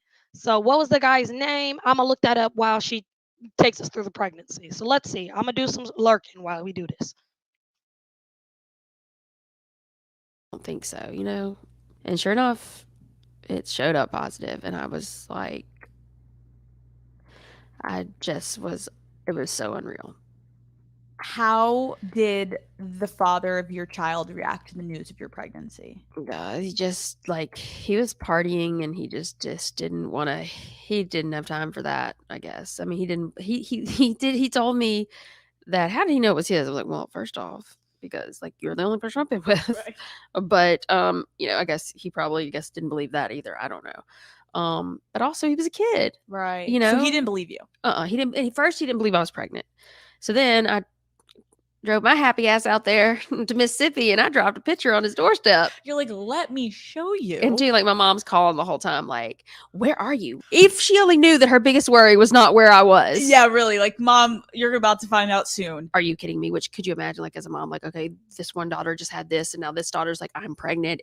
And like, that's not the kind of problem you can just like hide. Once again, I think whenever big crisis would happen, my brain kind of would go into this weird like escaping mechanism where I would like, but I'd already like kind of prepped for knowing that they probably were going to want to isolate me. So I went to the local Walmart, bought me some burner phones. Why did you think immediately, oh, they're going to isolate me? Because they didn't want. So from what I found, the child's father is just a little homeboy down in Mississippi. He wasn't all that. He ain't got no money, and he had drug possession and all that. So yeah, her mom definitely knew. She still had little boyfriends out there. Like she was still getting down with the get down. Girls who are troubled at least was still gonna have some sex. Okay, so we ain't gonna lie about that. Lord, exactly. I'm honestly surprised that but they're old school and they're from the country. I'm surprised they didn't give her the choice to, cut it. Anyone to know. That was kind of the motto of our life. And I don't think that all this came from like, oh, it's just a horrible place. I think that sometimes it's like to protect, like they did not want things out there that possibly could hurt us or whatever. But at this particular time, like I knew that they were going to want to like handle the situation before they allowed me to handle it. So clearly you had seen that happen in your family. Well, like I knew that like I was like obviously like I'd been in a lot of pain with things with my, I watched with my family and my sister, but I still pretended like it was okay. It was very clearly wasn't. At the time, did you feel like your parents were caught more up in the optics of how your pregnancy would affect your career and Brittany's career? I think that genuinely, like, they were like, oh my God, our baby's having a baby. Like, that kind of was like a moment of like, oh my God, this whole fucking thing is just like, what is going on? So, Alex, the question she said, were they worried about optics? Basically saying, were they worried about how this was going to look to the media, how to explain this to everybody else publicly? She's saying that they didn't trip about it. They had to take a step back and say, "Hey, baby, having a baby." So it seems like they do have a heart and they did care. And I'm pretty sure that's what she's gonna say now.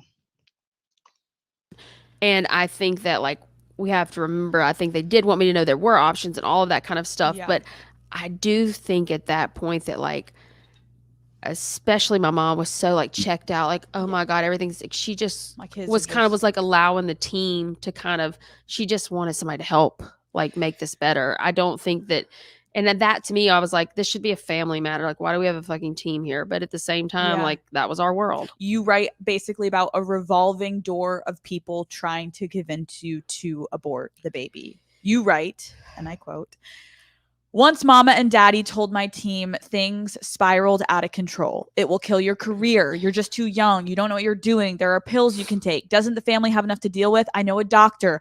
Don't make a mistake you'll regret for the rest of your life." I'll never forget that last plea of making a mistake I would regret because it reinforced my decision to have my baby.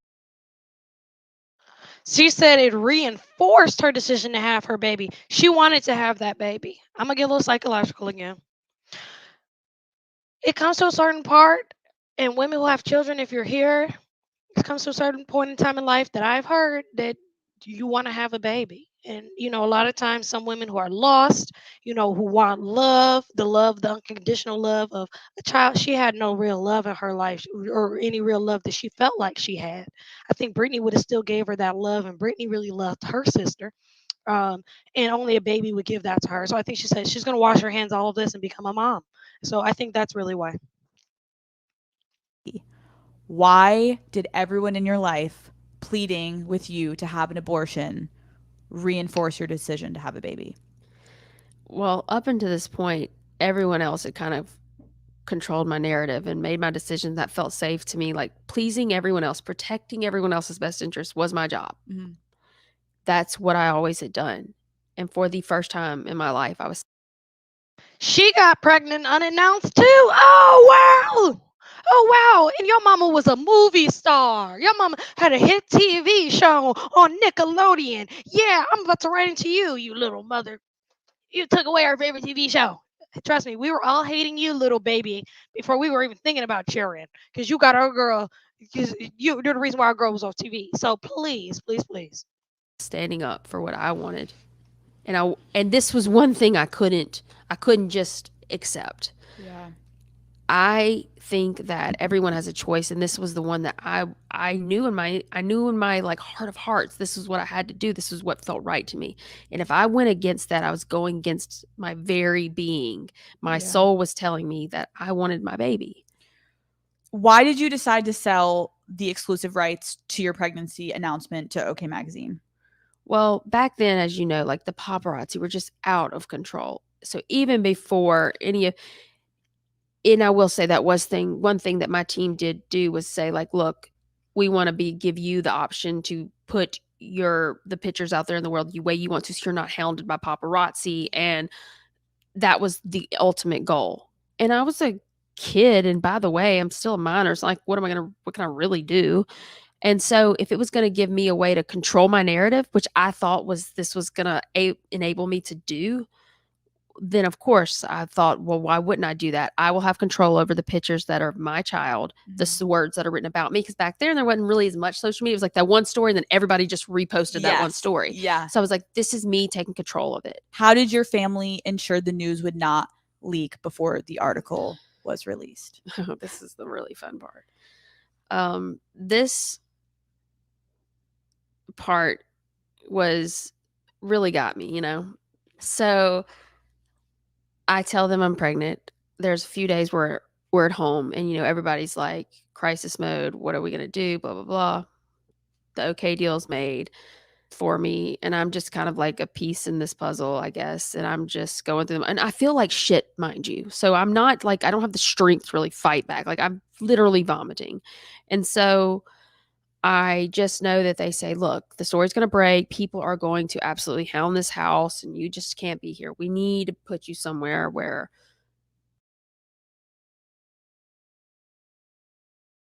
This girl is really about to sit up here and act like, oh, her parents and the team did her a disservice and made her leave because everybody found out that Zoey one-on-one, who was 16 and pregnant, but now she's gonna make it seem like, oh, I had a girl. You was a TV star too. She's a runner. She's a TV star. You better start running down the street, girl. Nobody want to. You should leave the home. I already know what this girl gonna say. Things can be controlled and you can have the space, like I'm kind of thinking like, oh, we're gonna go like a nice place or something, you know what I mean? Let's go to spa. Or something. Or I don't know what I was thinking, but also I didn't want to go. I was also a teenager who thought I was with the love of my life and gonna get to be with him, and I was told that he was gonna be able to come visit, and so I was kind of agreed to this. And so I fly into New York. We stay a night there, and by the way, we stay the first night there, and we go watch. Me and my mom go to the movie theater, and we see Juno. Which I swear to God, I'm not making this shit up. God. We can go fact check this with mom if you want to. Like it was Juno. Yeah. And so literally, that was my favorite movie. If I was mom, I would have said, girl, don't talk to me after this. Damage is done. Let's just all go our separate ways. Girl, they got the audacity to call Cassidy, child. I would never be able to do this interview and say anything bad.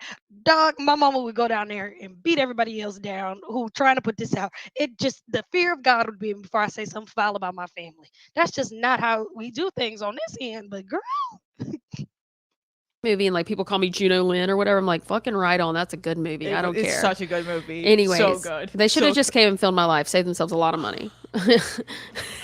It would have been a better version. Yeah, really. Like, honestly. So I know we flew into New York. I still don't know, like, did I go to Connecticut or Massachusetts? I'm not, like, I don't even know. I just know I went somewhere where, like, as we got further and further, I was like, guys, where are we going? And so it was this house, clearly like someone's like cabin or I don't know.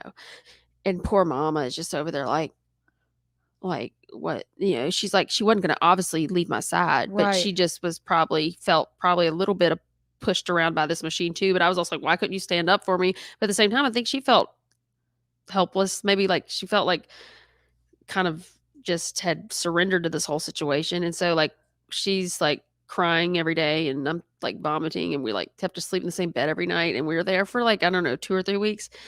He never came. They never let my, the father come. And I'll say, I don't think he wanted to. He had, he was like things to do, but he got to go be in the normal world while I was like, the story broke. And while the story broke, I didn't have internet or anything. I had no idea what's going on. So you have no idea to this day where you were sent. So I forget that this was at the time where I guess we didn't have everything on our phones. We were still like kids watching this. I'm 20. I'm about to be 26 next month. So I'm mid-20 gang. Yeah, I guess, girl, I want to see why Alexa Nicholas said that she was lying because some of this might not be true.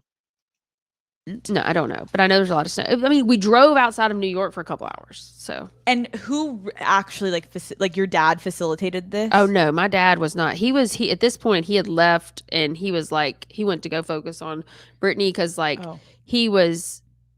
When I told him I was gonna have my baby and I wanted to do it normal, and he was like, "Fine, do whatever you want," and he just had left at that point. So at this point, it's my mom and. I don't really know who was making these decisions. I don't know. But I was a kid. Like, I don't know. Even you having that revelation is like kind of, it's a big moment. Who paid for the house? Oh, I know I paid for the house because I know exactly how much it cost. And it was not cheap. You're like, I don't even know where I was to this day. And I actually don't even know who facilitated whose idea really was it?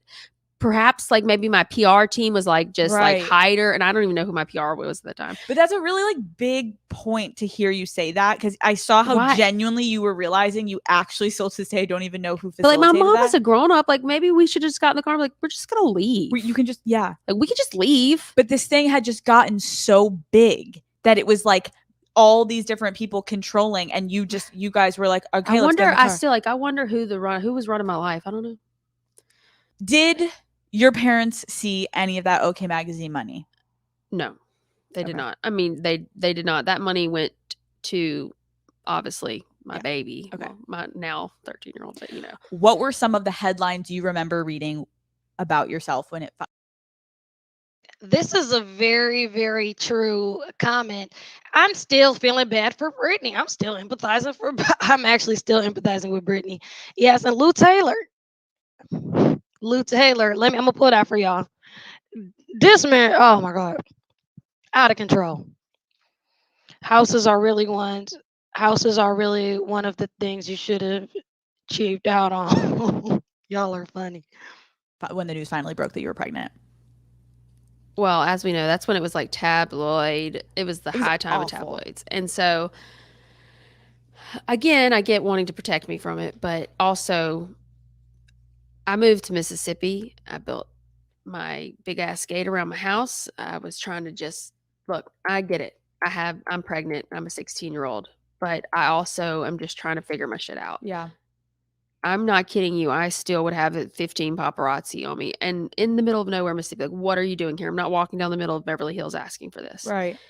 And being called a slut, so many different names about who the baby daddy was and all these kinds of things was just completely, it broke my heart. I'm about to have a baby. And like, honestly, what made me more mad was like, I don't want my daughter to think that her mom's a piece of shit. And like, now you've already done that and she's not even here yet. And also, I don't want my daughter to ever read a headline that she ruined my career or something. Because that's not true. And they're so irresponsible. How could they say that? How could these grown-ups say that to? I was still a minor.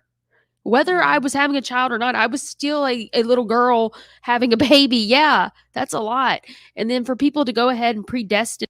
Now she gonna say now she wants to pull a card. I'm a little girl having a baby, but your parents would have been bad people if they forced you not to have the baby. They did give you a chance as a child to give you the choice to have a baby, but so don't pull the victim card that you're young with a baby.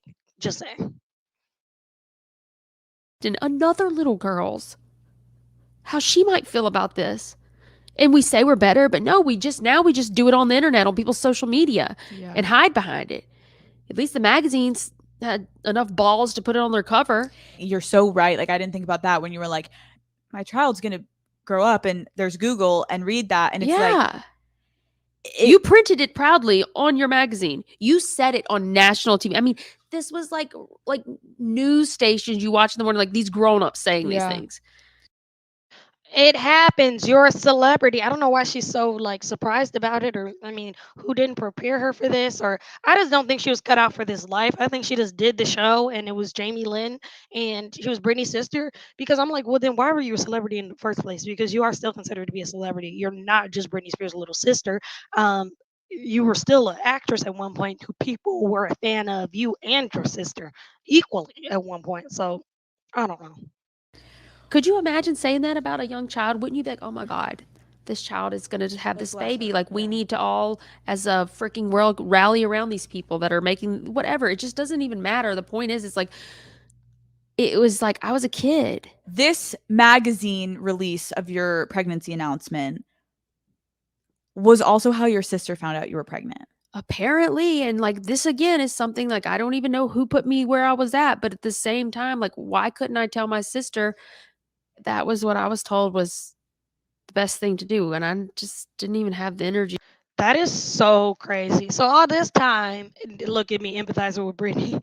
All this time, you pregnant, doing all this to Britney, messing up everything. And imagine Britney got to go on stage and hit us with a 16 count and go sing to a million people. It's something. All right, we almost done, y'all. To fight back, you know. Brian knew, your mom, your dad knew, and Britney was the only one that didn't know. And you wrote, they said it was too risky to tell Britney about the baby. Why would it have been risky to tell Britney about the baby? I don't really know. I mean, maybe like they thought because maybe she would say something before the article came out. Did you like what like when they came to you and told you don't tell Britney, like But they didn't tell me don't tell Brittany. It was just like, you tell no one anything. And like I was thinking maybe like they were gonna call in Brittany too. I don't know what I was thinking, but I just knew that like, of course, like on This just doesn't make sense. So that's why it's still kind of an ounces. I don't know if she's telling all the full truth of all these things. Now, if her mama's in the room, then that means her mom's in cahoots to take Brittany down too, still, and make Brittany still seem like a bad person at her own expense, the mother's expense, I mean. So I wonder if the mom is in the room, whatever was going on with this. We're going to hear more about this as the days go on because this interview has definitely ruffled some feathers already. honestly, I needed her more than it. Could you imagine what a difference it probably would have made if I was able to have my Right. sister then? And you were just kind of like at that point, like, I had to surrender to it. I was a minor, number one, and number two, like what do I you think didn't. you think they were just thought like she may just like tell it like casually and No, like, I think that Brittany was obviously going through her own shit, but I think I was so absorbed in my own shit that I couldn't even think about that. yeah, like And it makes me feel stupid too. Like, it shouldn't. why didn't I know? But then again, She didn't want to fucking tell her sister because she doesn't care for her sister. I think that they were separated and she still didn't like it wasn't like I have to see my sister like I'm gonna go and do this like it wasn't like she was like she was like okay if she didn't okay if she didn't have that dire like love heart for her sister clearly even younger not like I just know girls who have been pregnant she would in any circumstance make sure that her sister at least knows the closest person to should be to you that you can trust busy or not, Britney Spears or not, come on, because it's like, girl, this doesn't, because it's still like this just doesn't make any sense in human and girl nature. I had to go like you were 16. I was consumed with like, I wanted to like be around the dad and be, like you're so consumed with all this dumb shit. That makes sense. You're like, I want to try to make it work with the dad. Like I'm 16 and pregnant. Like I was more don't give a fuck what concerned my about sister's talking doing. to him than Yeah. I was anybody. That makes sense. That makes I was sense. like, why can't I talk to the dad? Well, like for a while there, I couldn't talk to him. Yeah. It was weird. It was like, and I remember there was somebody in my life who was like, I mean, the deed's already done. So what are they really? It's just like we're going back and telling these stories of her being 16 and pregnant and all this, and it's just like we know how that goes when you're young and pregnant. You're not in the right mindset. You're a little too young. That's why they had the TV show. We've seen hundreds of girls go through this on TV, girls. So like, it's almost like we get it. We get it, but like, what is really the root of this? They're trying to take Britney down now because Britney is about to tear the roof off of this mother sucker. Let me tell you, she's about to blast all day asses whenever she get her mind back right fully. She's good. She's waiting for him. Really trying to keep you from him for? You know what I mean? Right. Like the worst has happened. You're like, pregnant. We're pregnant. Yeah. Like stop trying to keep me away. Yeah. What happened when Britney finally found out? I imagine that like no matter what and where or what kind of state of mind that any of us were in, it like that's hard. I just can't believe that they wouldn't have made sure she knew. Like, I just can't believe that somebody would have done that. Did you guys ever have a conversation about it? That's why I'm like, y'all never talked about like again. It's like this. Like, look at her face. Like, this just doesn't make no sense. Like, it's still your sister. You tell me you never see her. Like, come, like somebody got to put the missing pieces together. That's why it's kind of like, is she telling the truth here? I can't wait to read this article from her co-star that was on the show during while this was happening because this just isn't making no sense to the kids still. Oh, also, Victory says begins in the garden. Victory begins in the garden said that the ABC interview was done at Lou Taylor's house. So we already know what that means. They're all in cahoots, this was Britney's former business manager.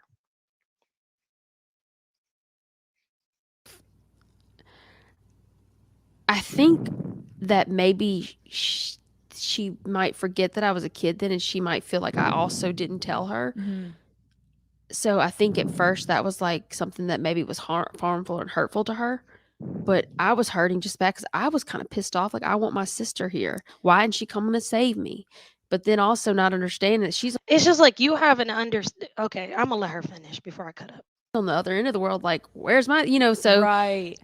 It's like you're still 16. You have no understanding of life, dynamics, circumstances, or anything. Like, come on, like girl, you just wanted somebody to save you. Accept your hand in life and deal with it. Like, come on, it is victimizing to the T.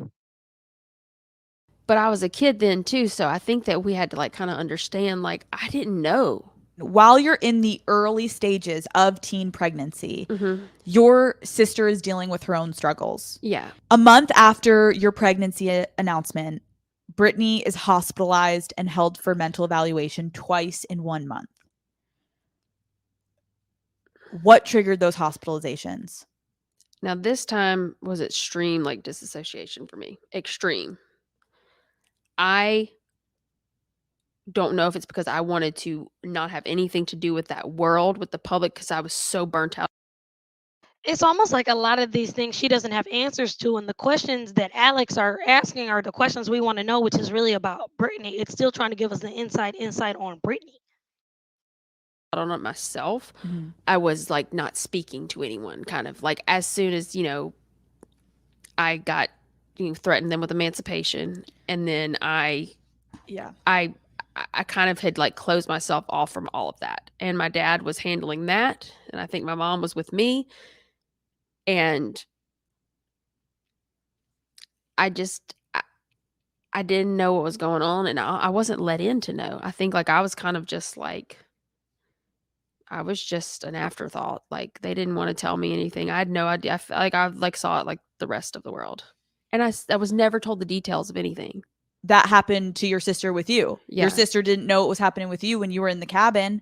And so then when something's happening with your sister, you're also now not let in on that information when you guys are. And I was very used to that because like I was the baby of the family. So like, of course I didn't expect like my parents to like run shit by me or anything. Right. But then again, too, it seemed like she just didn't know absolutely anything. You know how they keep, family, grown folks' business, but we would still be in the business a little bit or know a little bit of the gist. This is just so interesting. This is like not making all that type of sense, but okay. I mean, I could see that my sister was hurting, but I didn't know what the right thing to do with anything was, and clearly like the adults will know what they're doing, right? Like, were you guys like talking ever, or was that a time where before, when I was still in LA, like I'd still go stay over there and stuff. Yeah. But yeah, I did become more so about like I didn't like the people around her, so I just didn't really want to be around that. You just referenced it. That's what I was going to ask you about. You're pregnant at the time. You didn't have a job. You describe desperately trying to regain control of your life and your finances before your baby is born. You take legal action against your parents at the age of 16. Can you explain why you decided to attempt to get emancipated from your parents? It became the point where like, okay, I'm pregnant. Everyone knows. I thought the reason y'all were keeping me so locked away like a princess was because of the story. Well, the story's out now. Everybody knows I'm pregnant. So what are we doing now? Why am I still being monitored like this? I didn't understand that, like, and also told when I could and couldn't see the father of my child. And I wasn't expecting to like. It seems like she was having teenage angst and she was 16 and wanted to see her child's father. And she's like, "You're gonna let me see my man?" It seemed like that's pretty much what it was giving. So a lot of this first half of life, this first part must be their first half of life until she's like 18, because this already took us through a lot of stuff. But now I'm like, so after this, when you're older, you're in your right mind. I need to hear you when you're in your right mind. Then I want to hold you accountable for you, not just a child. Because once everything really, really went awry and everything was really bad for Brittany, what was you doing when you was grown? I bet she gonna say she had her kids, she had a family. She gonna say all these excuses too and lies. So let's go ahead and see. Have everything I wanted all in one setting. But I did expect that like I would be able to. It's almost like maybe if like they made it not exist enough, it didn't exist. I don't know. But it got to the point where like I was so monitored that I even, I was able to go out. I got my GED. And so I would go to those studies and I would go do that kind of stuff. And then I was able to do like a few other things, but I had to like tell them where I was. I was very much monitored. So and when you say tell them, who are you? I would tell my mama, like my mama would run everything by these people, like I guess my team, whoever they were. And that made me mad too. I was like, Mom, be strong enough, like. So you're getting monitored by these people. Like this is like everyone had to say so, I guess, and what I had to do. And honestly, I'm only hearing it from like my mom, but I know that she's being controlled, and I know that she doesn't want to upset anybody, and like I don't know who to blame there. I don't know if there is anybody to blame, but I just know what I experienced. I knew that I wasn't allowed to do certain things. But at this point in time, I'm having a baby. Like, I got to start kind of preparing for it. I don't want to live at my mom's house and have a baby. Right. I need to go look at houses. Why do you think they were monitoring you so closely? I don't know, but I know that like I don't know. Like, what was there to monitor anymore? I'm Right. pregnant. And, I wasn't speaking to my father at this time. So I went and I remember like I looked at some houses or whatever. And like, I thought maybe, okay, things are going to get better. Right. Well, then I was very quickly told like, no, like I saw like they don't like wanted me to like live at my mom's house and like have this baby. And I was just like, fucking no, I'm not doing that. So I called my friend up, who is my very best friend, and I said, "Look, I need to talk to somebody legally. I know I'm a minor. I'm in a weird situation." So I would lie and say I was going to doctor's appointments. I would go meet with a lawyer, and I did this a couple times. Gave all the facts, what I was going through, blah blah blah. And I said, I want to emancipate them.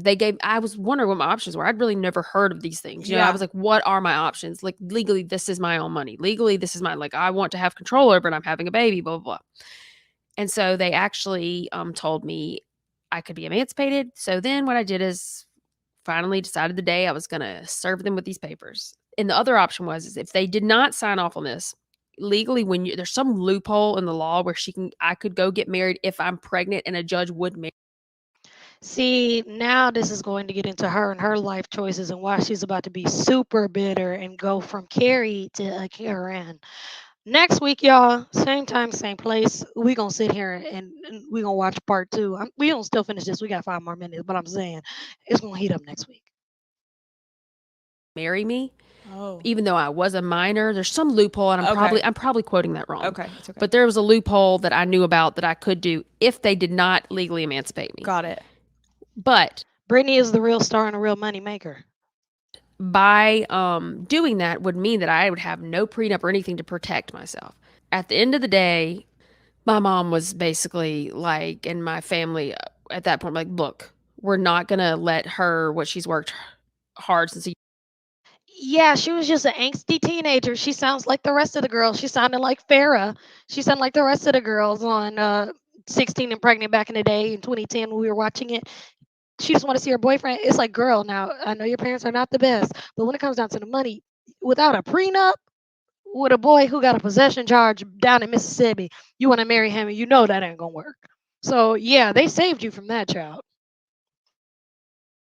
A young age to be at risk. So if we can just come to a compromise of you go do whatever it is that you need to do and live your life. If things go horribly wrong, we still as parents we can step in, and that's what we ended on. So I never had to officially emancipate them, but I did that day. I just loaded up on my shit and left. Did you feel after that though, like, did you actually regain control of your finances? Like when you were asking them, yeah. Did it start to, it clicked? Yeah. And I was not somebody who was like, I just want to go spend all my money. I very much was like, look, these are the things I'm trying to do. Right. Please guide me the right way to do it. I wanted to buy a home. I wanted to, set up a life for myself. It was pretty simple. What I wanted. Now knowing your whole story, like it is interesting to learn that Britney Spears was not the first Spears to take legal action against her parents to be like, I want my life and my money back. And like, there's small similarities happening right now. The fact that you're like, I don't know who made those decisions for me. I don't know what like this whole other universe on the phone or something, right. And then they're dictating your entire life. You actually were like, okay, fuck this. I gotta stand up for myself. You give birth in June of 2008, mm-hmm. but at this point, like you don't have a job. Like the OK magazine check would only go so far. Did you ever ask your sister for money? Did she ever offer? Never. I never asked my sister for money. And I will say that like not all of their money, I'm already gonna say this before they talk about money. Britney wasn't in control of her money. She barely was in control of her money. She talking about an OK magazine check. What about all the other episodes and all this? So I really hope this girl's not about to say, Britney didn't give me any money. I didn't ask, or like give us a kind of side eye about it, like it was an issue, because Britney wasn't even in control of her own money at the time. So I'm interested to see what this girl gonna say. Not only did I make good money off of Zoey, but the check was not small. Switching gears here, kind of like to like the public. Did you ever ask your sister for money? Did she ever offer? Never. I never asked my sister for money. And I will say that like not only did I make good money off of Zoey, but the check was not small. Switching gears here, kind of like to like the public perception of you. Social media is like this unnecessary evil that comes with this industry. Yeah. And I talk about it with a lot of people that come on my show. And you have been getting annihilated on the internet recently. What are the comments you get that are the most hurtful? That I didn't do anything to try to help my sister. I very much did many things.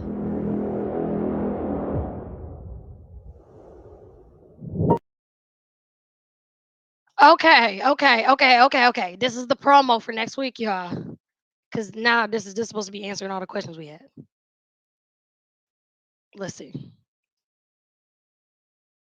February 1st, 2008, your father files for conservatorship over your sister. Why did you not speak out on social media? Your father struggled to parent. What qualified him to be a fit conservator? When did you come to realize that this conservatorship was infringing on Britney's rights? You were involved in the conservatorship. Wrong. Never involved in the conservatorship. There is a huge piece of this story that is missing. Thank you. See, I want to see how she gonna cover her ass, still be in cahoots with Lou Taylor and the mom and everything else, and still be an ally for Britney. She's not going to. So this is still gonna be a one-sided interview. I'm just saying. Let me get this off the screen.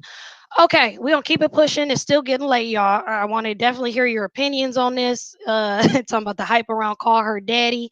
Um, I mean, it's just a sex positive podcast. I mean, I've listened to all the episodes cleaning and all that because it was like a fad. But I mean, now Alex just does like big time interviews because she's popular now.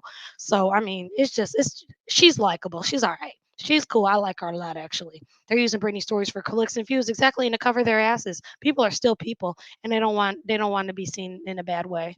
So let's look at the Jamie Lynn and the Nicolaius Alexa Nicholas girl. I have two screens, so that's why I'm looking this way. Jamie Lynn has been accused of lying up a storm and playing the victim in her new memoir about her former Zoey 101 co-star Alexis Nicholas. So after this dropped, I guess the girl, what was her character name if y'all remember? The things I should have said. She's basically saying that the memoir that Miss Jamie Lynn was lying. Says last week, Lynn's ongoing feud with her big sister. She did a GMA interview for a detailed conflict. So she did GMA for the full public with her suit on, and then she went and did call her daddy for everybody else on the internet, on social media, who's giving her a hard time, if that makes sense. So I love my sister, Jamie Lynn said. I've only ever loved and supported her, da da da da dee. So I want to see what the two things that bother me that my sister said was how my behavior was out of control. She was never around me in that time. So why is she even oh yep. Yep. So wants to sell a book at my expense. So Brittany went in on Jamie Lynn about this last week. I'm not going to read that, but y'all go on Twitter and read it. I remember this actually. So what she's saying is this ain't true. I guess they really weren't spending a lot of time together. Jamie Lynn responded at the time, arguing, I hate to burst my sister's bubble, but my book is not about her. Girl, half of it was already. And I can't help that I was born a Spears too. And see, her and Brittany are not on good terms. Still, you can tell. And she's in cahoots with the mama. Jamie Lynn also made an appearance on Nightline. Okay, see, she did all types of stuff. Brittany, Jamie Lynn Caresswave, you stooped to a whole new level of low. The only knife you ever saw was cutting the biggest pieces of squash I ever saw in my life that was too big for me to cut. So please stop with these crazy lies for the Hollywood books. Brittany's saying that she lying. I mean, Brit and I believe 100% I believe Brittany, and I know, but Brittany ain't lying. Yep, using Brittany for views and clicks. Yep, we know she benefited from it, didn't buy a whole house using Brittany's money. We already know this, y'all. We already know this. Oh, I see you right here, Beatrice. I can't feel empathy when she was 13, 4 to 13. I had no problem turning a blind eye to the abuse Brittany endured. Yep. So exactly. Denying allegations, Britney wrote on Twitter, please stop with these crazy lies. I'm just trying to see. Now, here we go. In addition to the anecdotes about Britney in the memoir, Jamie Lynn Spears takes an aim at her Zoey 101 co star, Alexis Nicholas, accusing her of spreading rumors that Jamie Lynn is mean and bitchy and smelled bad when they worked together. Whoop, child. I think this is the girl right here. This is her right here. This one. Jamie Lynn writes that Alexa comments about her odor left her feeling humiliated and sad, but Alexa has a very different memories of their times together. Did she write about her in the memoir?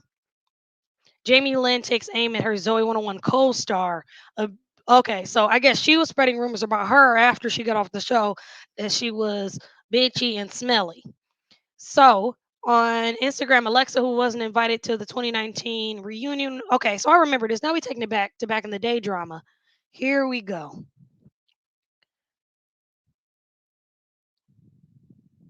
So I got a lot of messages about the Jamie Lynn Spears new book, and I was pretty surprised to see her lying up a storm. Alexa wrote in the caption, Jamie Lynn forget all the crocodile tears and unfollow me. Ooh, ooh, ooh. I was pretty excited to see her lying up a storm in there. I recently thought that we were fine after she tried to use me in her Zoe 101 music video to make herself look better after I finally came out about what happened to me while on set, being left out and once again during the Reebok ploy. To be honest, it took a while and I'm guessing the pressure from others made her address the issue. I declined her offer. Why now? But I was happy to get an apology finally. So I forgave her. I unfollowed her and shortly after because I felt that the whole Britney Spears family situation was deeply saddening. And once again, I felt Jamie was being fake. Her reaching out all of a sudden felt insincere. Fast forward to a few days ago, she reaches out to me asking if she could send me a gift, which I thought was a super bizarre surprise after hearing, I said that backwards, but whatever. After hearing the day before her sister unfollowed her, I have no idea what was going on, but that was I had no idea what was going on over there with her, but I did want absolutely nothing to do with it. Typical move for a Billy to play the victim and gaslight others while straight up lying. I think this girl's telling the truth. She cannot stand Jamie Lynn, okay? I responded to her and said, please do not send me anything and please stop contacting me. She never addressed anything that she mentioned in the book because she knows everything she was saying is a total lie and that she would be called out that one on one. It's sad to see someone not change after all these years. Nothing that she said in the book about me actually happened. I wish I could go back in time and tell my 12-year-old self they were so young that you're extremely lucky to not have a friend like her, and you're way better than her being da da da da da. So in that statement, Alexis admits to unfollowing Jamie Lynn on the situation. She felt Jamie Lynn was being fake. Y'all, my neighbors, I got new neighbors moving in, and they're loud as shit. I'm about to go and tell the landlord because they're really, I'm keep hearing all this damn yelling. Like, why y'all gotta you're moving in at 8:08 p.m. and you had the nerve to be loud. Anyway, Alexa's going to recall Jamie Lynn reaching out a few days ago, sending a gift, whatever. Okay, so they're recapping it for us. So that's pretty much what it is. I think this is still the truth. Ex manager Sam has also accused Jamie Lynn of lying and threatening to take her to court. So, yep, this was something that Jamie Lynn and the mama came up with, trying to get back in cahoots. Child, they made a mess. And then she had the nerve to post, hate cannot drive out of hate. Only love can do that. And she want to give us a okay. On that note, we're done. She want to give us a Martin Luther King quote, child. Oh my God, to prove she's innocent. I'm done. I'm done. So let me know in the comments, y'all, if you're gonna meet me here next week, same time, same place, child. We've been here for 2 hours. I haven't did a stream like this since last year. Okay, I'm so happy everybody was here. Oh, she did an interview with that Sloan guy. She did. I'm gonna look at that tonight. I know Sloan. I watch him on YouTube. Shout out to him. They were kids. They're in their 30s. Please get over it. Not looking forward to that when I move. Seriously. So you guys, thank you for being here. Make sure you hit that subscribe button. Make sure you hit that thumbs up before you get out of here. My name is Welcome to China. I'm on my way to 2,000 subscribers. If you like this video, if you need a recap to share with a family or family friend member, whatever, send it their way. A share and a care is all that I need to go to sleep at night. I love you guys. I will see you guys next time. Bye bye.